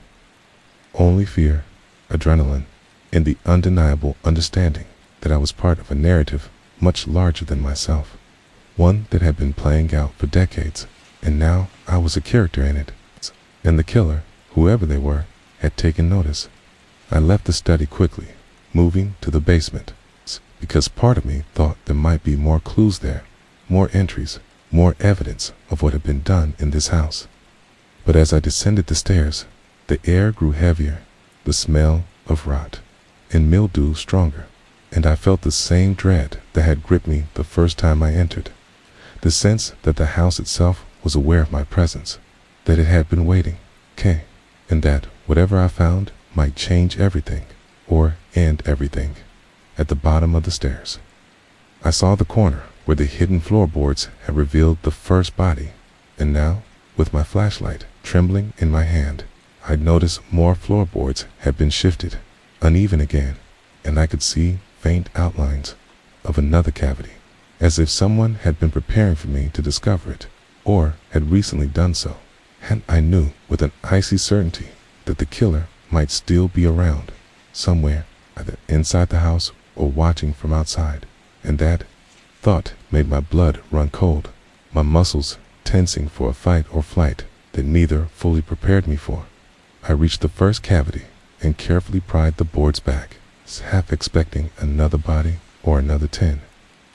And what I found instead was a small notebook bound in leather, edges worn, and inside more entries in the same handwriting, describing killings I hadn't seen in the other diaries, victims from towns I had never even heard of, dates stretching back further, methods described in chilling detail, almost like instructions, and I realized that this was a compendium, a master record of decades of murders, organized and cataloged meticulously, the kind of thing that law enforcement could spend a lifetime trying to piece together and still fail.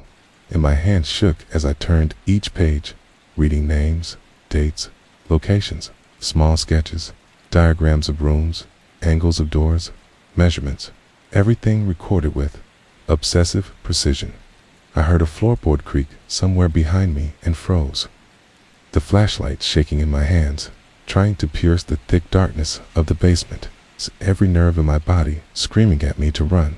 And then I felt it, a presence, subtle at first, a coldness that brushed against my neck, and my mind screamed that I wasn't alone, that the killer had returned or never left. And I had no weapon, no protection, only the flashlight and the knowledge that I had stumbled into a predator's domain, someone who had been planning this for decades.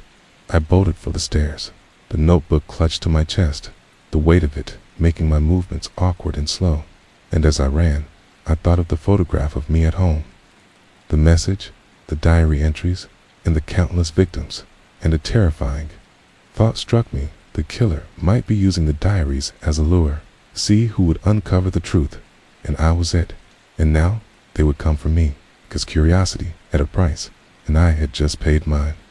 I burst out of the house and didn't look back, running to my car, sliding in and locking the doors, fumbling with the keys, heart racing, trying to calm my breathing, but it was impossible, because the weight of everything I had discovered pressed on me like a physical force, and I knew the world I had returned to was changed forever. The killer wasn't just a story in a diary, wasn't just a distant shadow in history. They were real, still alive, still meticulous, and now I was aware of them, and that awareness had made me a target. Driving home, I replayed every detail in my mind, trying to prepare for what would come next, because there was no turning back, no ignoring the diaries, no pretending this was just an old house with old secrets. And as the first light of dawn touched the rooftops, I realized that my life had become inseparable from these pages, separable from the killer's work, and I had crossed a line from which there was no return. And the question that haunted me more than anything else was simple and terrifying. Would I be next on the pages, or would I be the one to finally stop them? The next morning, I woke to the sound of my phone vibrating insistently on the nightstand, a jarring noise that made me jump out of bed.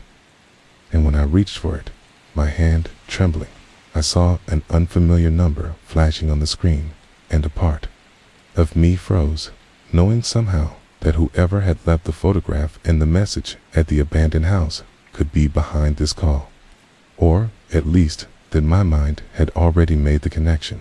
And I hesitated, finger hovering over the green button, heart hammering in my chest, mind racing through all the possibilities of what might happen if I answered.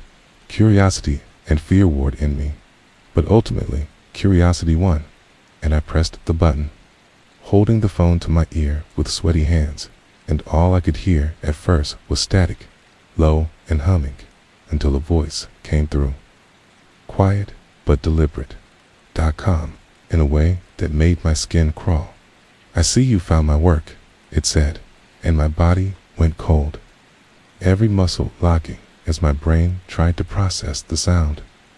The fact that someone knew that I wasn't imagining the photograph, the knock at the door, the message, the diary entries, and now the voice speaking directly to me, bridging decades of silence and terror with the tiniest thread of connection. And I couldn't respond, couldn't speak, could barely breathe. But the voice continued, slow, deliberate, almost taunting, describing details of the diaries I had in my possession, mentioning names, dates, even the arrangement of the photographs in the tin boxes. And I realized that this person had been watching, maybe all along, maybe even knowing that I would eventually uncover the truth. And the thought made me shiver uncontrollably. The call ended suddenly, leaving me alone in my apartment, the line dead. And the silence was deafening. Every creak of the ceiling and floor now amplified, every shadow more threatening, every wind gust against the windows sharper. And I knew, in that instant, that the killer had moved from being a historical figure in the diaries to a present, active force in my life. And I was terrified, but at the same time, I couldn't abandon the pursuit, couldn't let these victims remain hidden and forgotten, because the diaries had pulled me in, and I was trapped in the same web of obsession that had ensnared their author, and, likely, the killer himself. I spent the day gathering everything I could, notebooks, photographs, diaries, copies of the newspaper clippings I had collected, and organized them into a single folder, cross-referencing locations, names, dates, and methods, mapping them meticulously on a large board in my living room, connecting threads with a red yarn like a detective in a crime show. Though the weight of reality was much heavier, much more suffocating, because I knew that at any moment the killer could be aware of my progress, could see the map, could be planning the next move to either stop me or escalate the terror. And that thought alone made my hands shake uncontrollably. As night fell, I realized I couldn't sit still, couldn't stay inside, couldn't pretend to diary entries. The photographs and the call were just part of a story. So I grabbed my coat, a flashlight, and the notebooks, and returned to the abandoned house, reasoning that if the killer was watching, he might have left more clues or signs. And I needed to understand his mind, his patterns, to anticipate his actions, to survive. But even as I approached the property, the familiar creaks of the trees, the flickering shadows of broken windows, the wind whistling through the gaps, all felt like threats rather than background noise, and I kept checking over my shoulder, certain that at any moment someone would emerge from the shadows to confront me. I moved through the house cautiously, flashlight cutting swaths of light across peeling wallpaper, broken furniture, and scattered debris, noting that the front door was slightly ajar, though I had left it locked, and the feeling of intrusion made my stomach twist, my chest tighten, my mind scream that someone had been here while I was away. And that thought made every hair on my body stand on end. Upstairs, in the study, I found new additions, photographs placed in a neat row on the desk, each showing the interior of my own apartment. Angles I couldn't possibly have taken myself, and the implication was clear. I was being watched constantly. Every movement recorded, every pattern noted. Okay, and I knew that this wasn't random surveillance. This was precise, calculated, obsessive. Okay, and the more I looked, the more I realized that the killer's reach extended far beyond this house, into my life, my home, my every step. And it made me realize that I had underestimated the intelligence and meticulousness of the person behind the diaries. I sat on the floor for a long time, examining the photographs, noting the timestamps on the camera, the angles, the objects in the room, trying to find a clue, a signature, a pattern, anything that would tell me who I was dealing with. And more I studied, the more terrifying the realization became. The killer was not just methodical.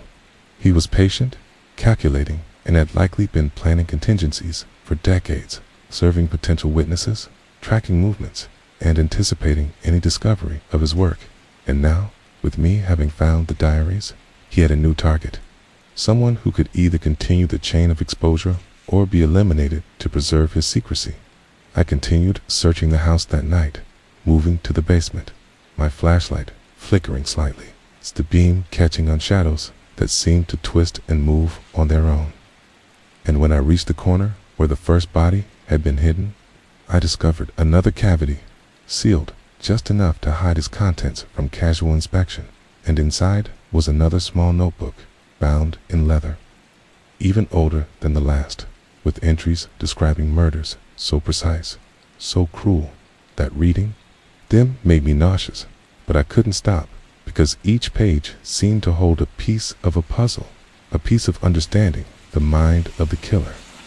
And I knew that the more I learned, the closer I was to either capturing the truth or falling victim to it myself. Hours passed as I sat there, flashlight in hand, reading, cataloging, making notes, cross-referencing, drawing lines, creating timelines, and each entry left me more exhausted, more terrified, yet also more certain that I had to continue, because the victims' voices, preserved in the diaries, demanded recognition, demanded justice, demanded someone understand the horrors that had been hidden for decades, and I was the first person in years to be able to do so. As I packed up to leave, I heard it, a soft creak upstairs, followed by another, and then the faintest whisper, almost imperceptible, a single word: leave.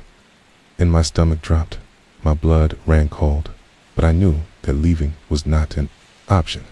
Not now, not after discovering what I had, not after the call, the photographs, and the notebooks, and so I fled the house anyway, sprinting to my car, heart hammering, adrenaline coursing through my veins.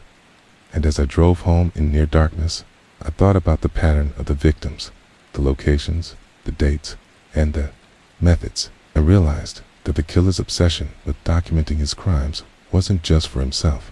It was a way to lure someone like me, someone who would discover the truth, someone who would try to piece it together.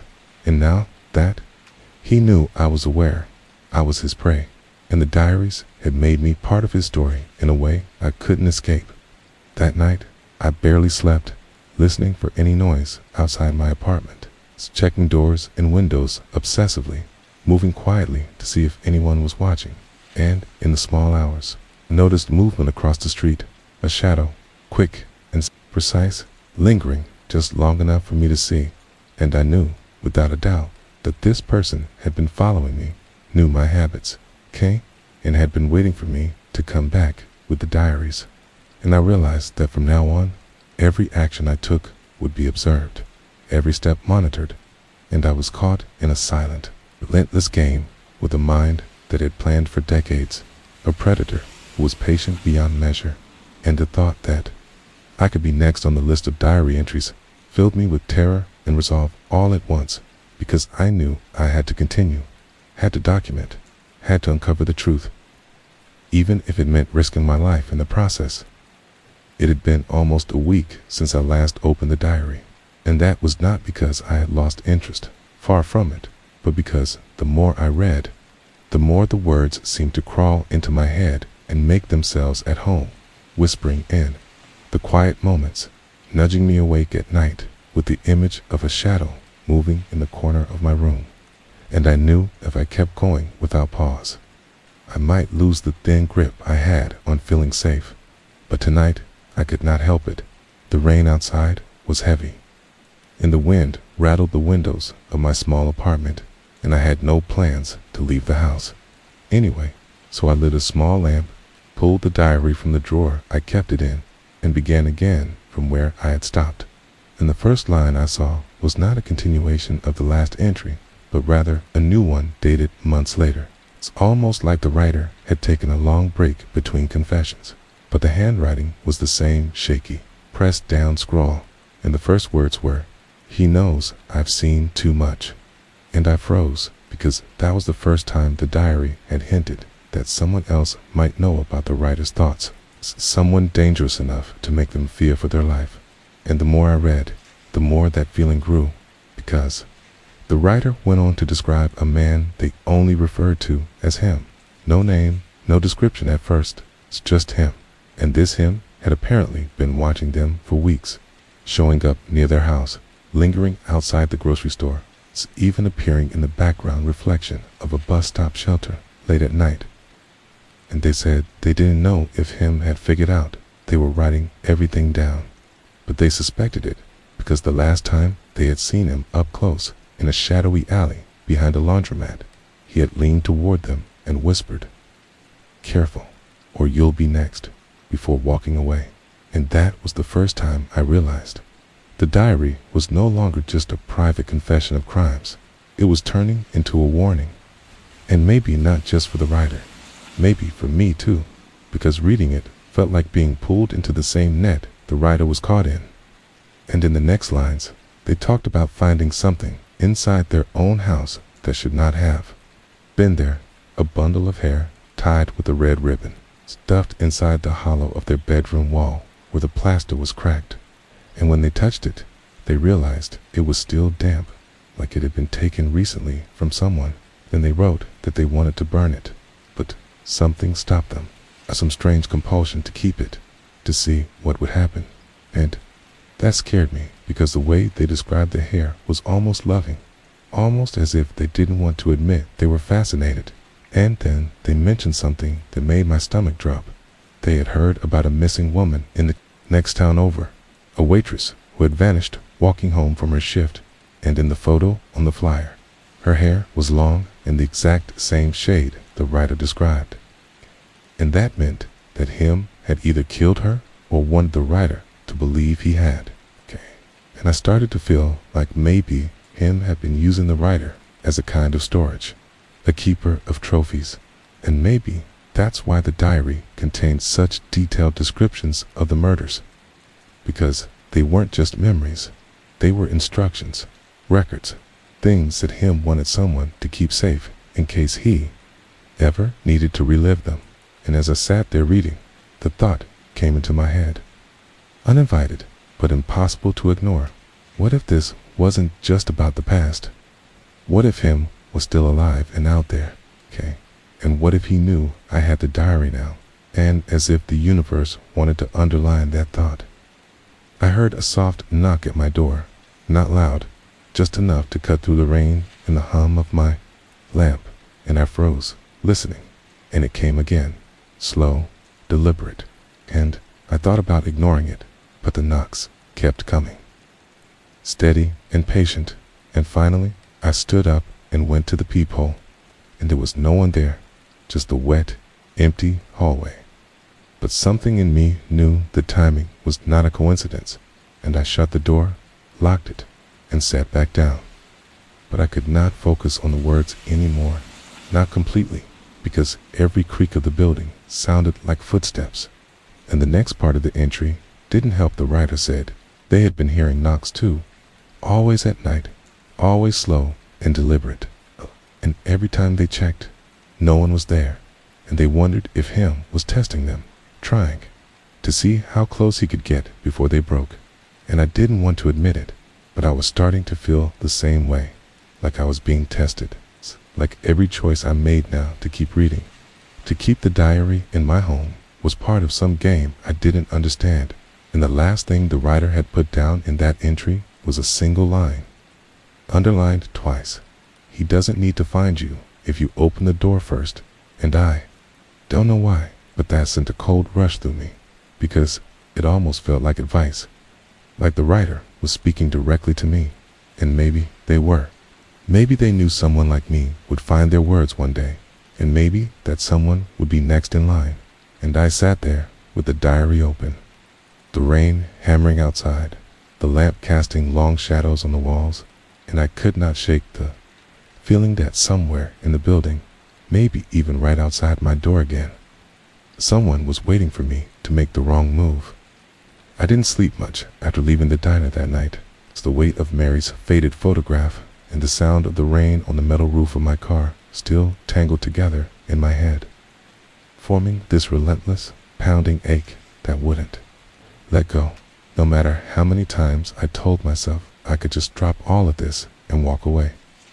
Pretend I had never found that diary. Pretend I had never stepped foot inside that abandoned house. Pretend I didn't know that a killer might still be out there. And most of all, pretend I didn't know that there were still people who never got justice because no one had pieced the truth together. But by the time the sun rose, weak and pale behind thick clouds, I was already driving again, heading east toward the stretch of land where Mary's body was found back in '98. Or at least, that's what the few newspaper clippings I dug up suggested. The road was long, straight, and empty, framed by bare trees whose branches twisted toward each other like the bones of long-dead animals. I pulled over at a rusted chain-link fence, beyond which the ground sloped down toward a shallow creek. The place felt wrong, even before I stepped through the gap in the fence.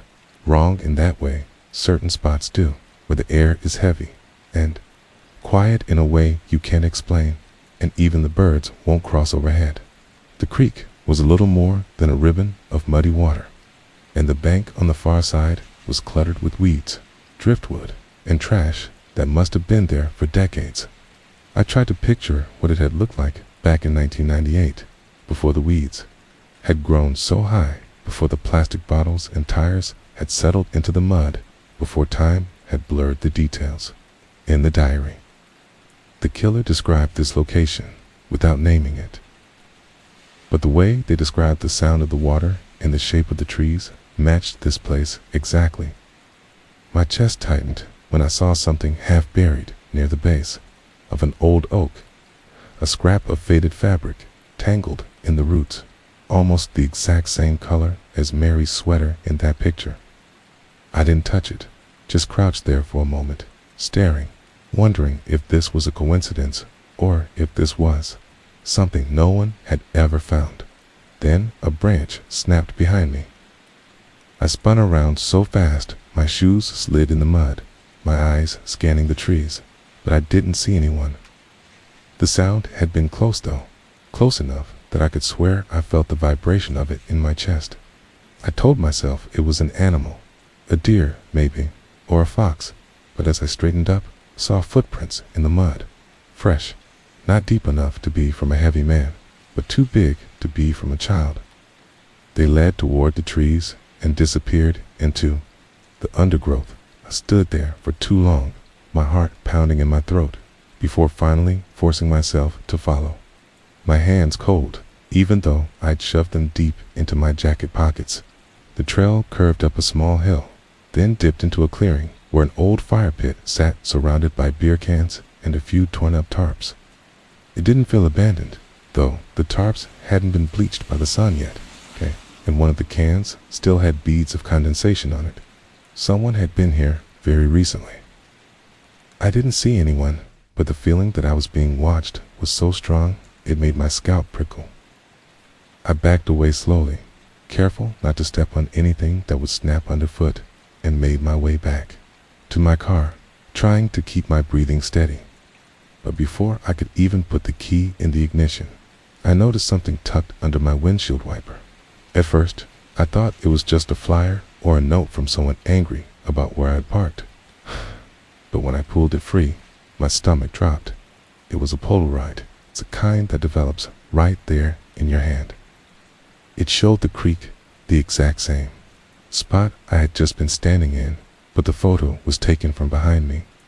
My own back was in the frame.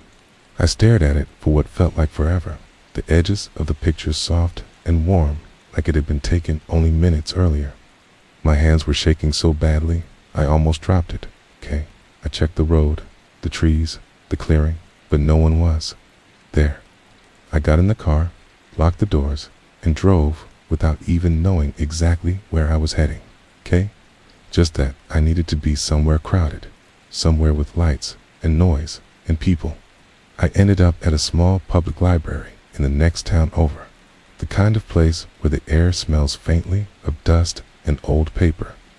I sat in one of the back tables, laid the Polaroid on the wood, and stared at it like it might suddenly explain itself. Instead, I opened my laptop and searched for everything I could about Mary's case. Scrolling through archives, news clippings, and old forum posts, that's when I found it, a discussion thread from years ago, back when internet forums were still popular, where someone claiming to be close to the case talked about how they thought Mary wasn't the killer's last victim, but the police didn't believe them. The username was Hollow Creek Witness. I tried to trace the account, but the trail was cold. The last post was over a decade old. Still, I copied down every word they had written, and something about the phrasing stuck with me. They mentioned the oak that drinks the bones, a weird, almost poetic phrase that instantly made me think of the tree by the creek.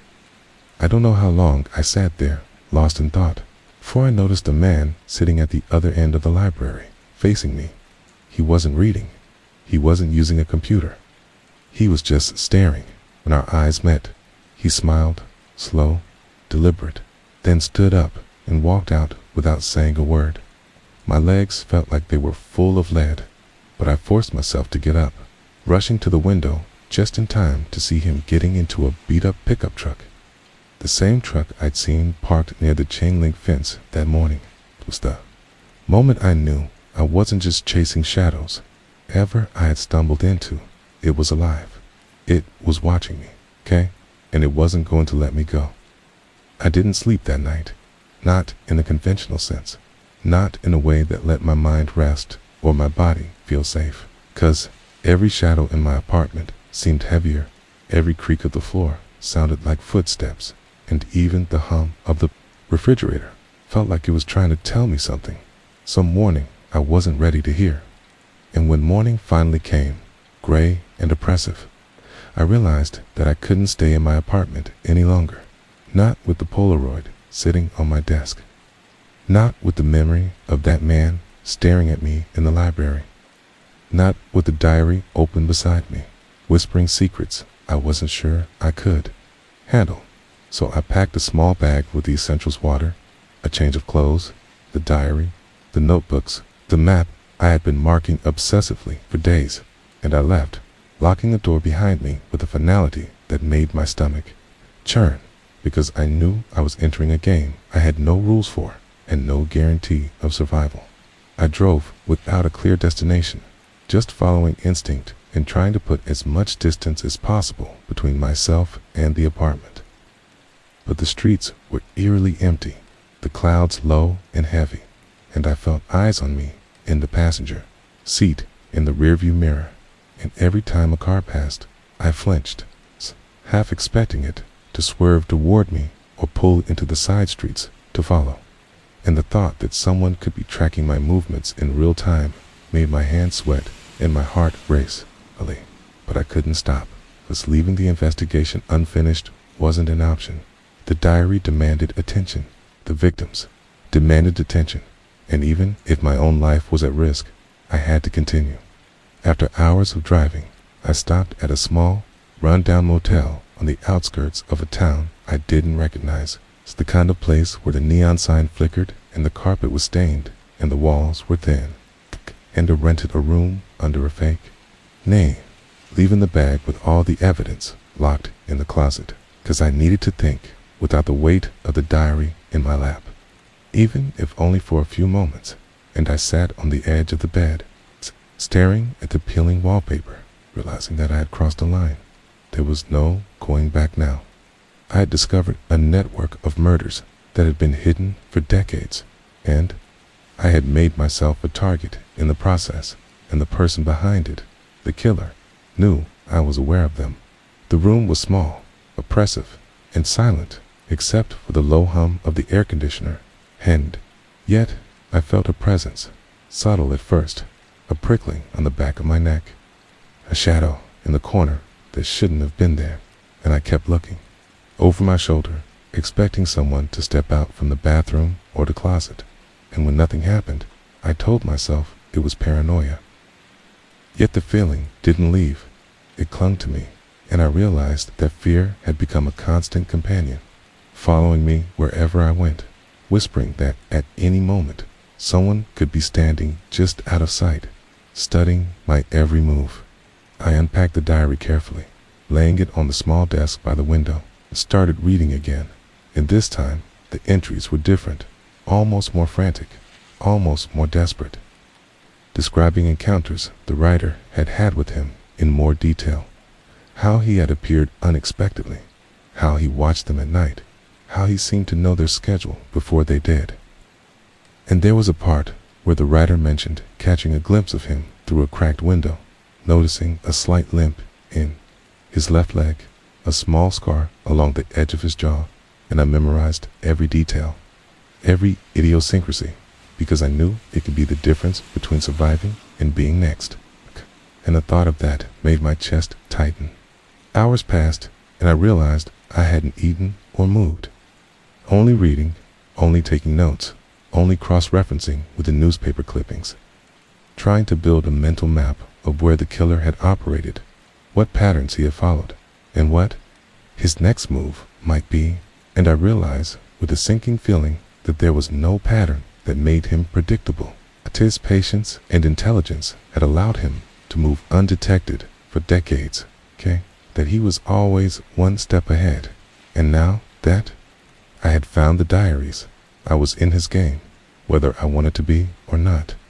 Late that evening, around 10, I heard a tap on the window, soft, deliberate, and my stomach lurched because the room was on the second floor, and there was no way anyone could have reached it without being seen from the parking lot or the street.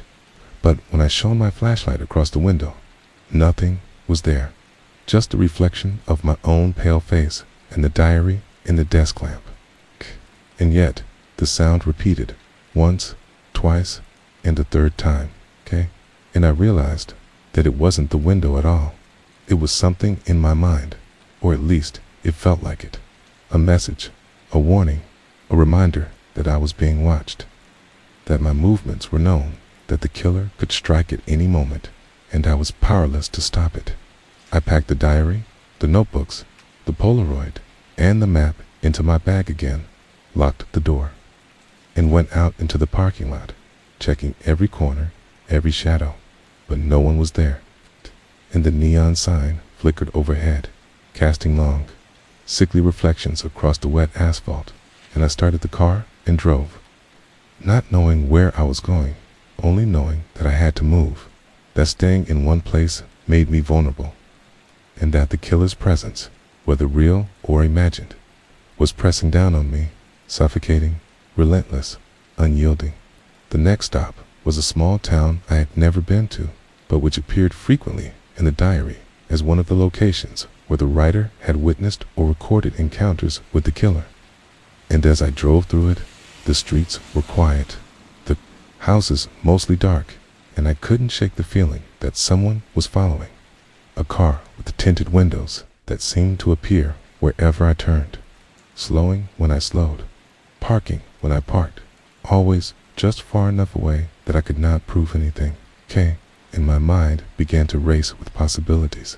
Maybe this was the killer himself. Maybe it was someone who had been hired to protect the diaries. Maybe it was someone who wanted me gone, and the thought that I had no control over any of it made me feel sick. I pulled over at a 24-hour gas station and went inside, buying snacks and coffee, keeping my eyes on the pumps through the large glass windows. And as I sipped my coffee and tried to calm my racing heart, I noticed a man at the far end of the station, hood up, hands in pockets, standing still, looking in my direction. And I couldn't tell if he was watching me or waiting for someone, but the fear returned with a crushing force. And I realized that from this moment on, there was no safety, no place I could go where I would not feel the killer's presence. And that thought alone made my hand shake as I paid for the coffee and returned to my car.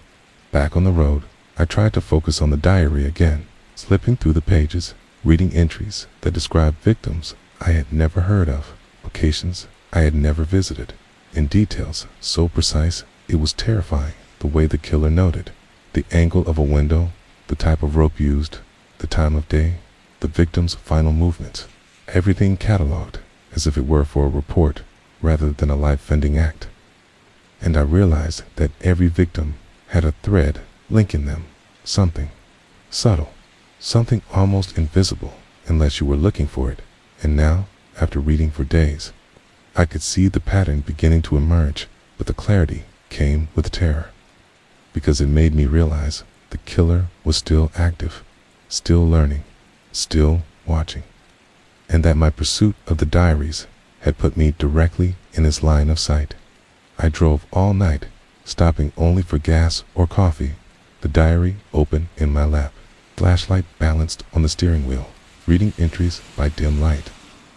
Every shadow on the road outside seeming to shift and move, every headlight in the distance, appearing like eyes tracking me, and I realized with absolute certainty that the killer could strike at any moment, that I could be in the middle of a highway when he appeared, that I could return to a motel and find him waiting, and the thought was so overwhelming that I had to pull over, hands gripping the wheel, shaking, trying to breathe, trying to convince myself that I wasn't going insane, trying to believe that the diary was just words on paper, but I couldn't, because the events of the past week, the Polaroid, the knocks, the phone call, the man at the library, all pointed to one inescapable truth.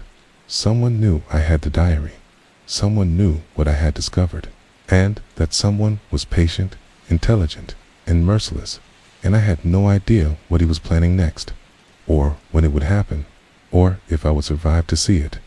And yet, despite the fear, despite the exhaustion, despite the gnawing sense of doom that had settled over me like a heavy blanket, I knew I could not stop, could not abandon the pursuit, because the victims, the pages, the diaries themselves demanded it.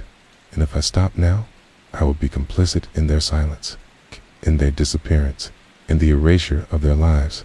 And that thought alone made me keep driving, keep reading, keep searching, keep pushing through the night, knowing that every mile, every entry, every shadow, might bring me closer to the killer, closer to the truth, and closer to my own end. And I realized in the deepest part of my heart that I had entered a story that was bigger than me, older than me, darker than I had ever imagined, and there was no turning back from it. Not now, not ever. I never expected to make it out the way I did, not really, because the closer I followed the diary, the more I felt the killer's presence closing in from every direction, watching every step I took, turning even familiar streets into traps, and yet somehow, through a mixture of luck, careful planning, an instinct I didn't even know I had. I managed to survive the nights of being followed, the Polaroids left on my windshield, the knocks on my door, the shadows that lingered just out of sight, and when I finally decided to turn everything over to the authorities, to show them the diaries, the notebooks, the photographs, and the maps with the connections I had painstakingly traced over weeks of obsession and terror, I felt a mix of relief and dread, 'cause while they listened, while they combed through the evidence, while they promised to reopen cold cases and investigate the leads I had uncovered, I realized that the killer had already moved on, that the diary had been just one part of his game, that the pages I held in my hands were echoes of lives lost and crimes committed decades before, and that he could still be out there somewhere, watching, waiting, ready to erase any trace of discovery if the opportunity arose.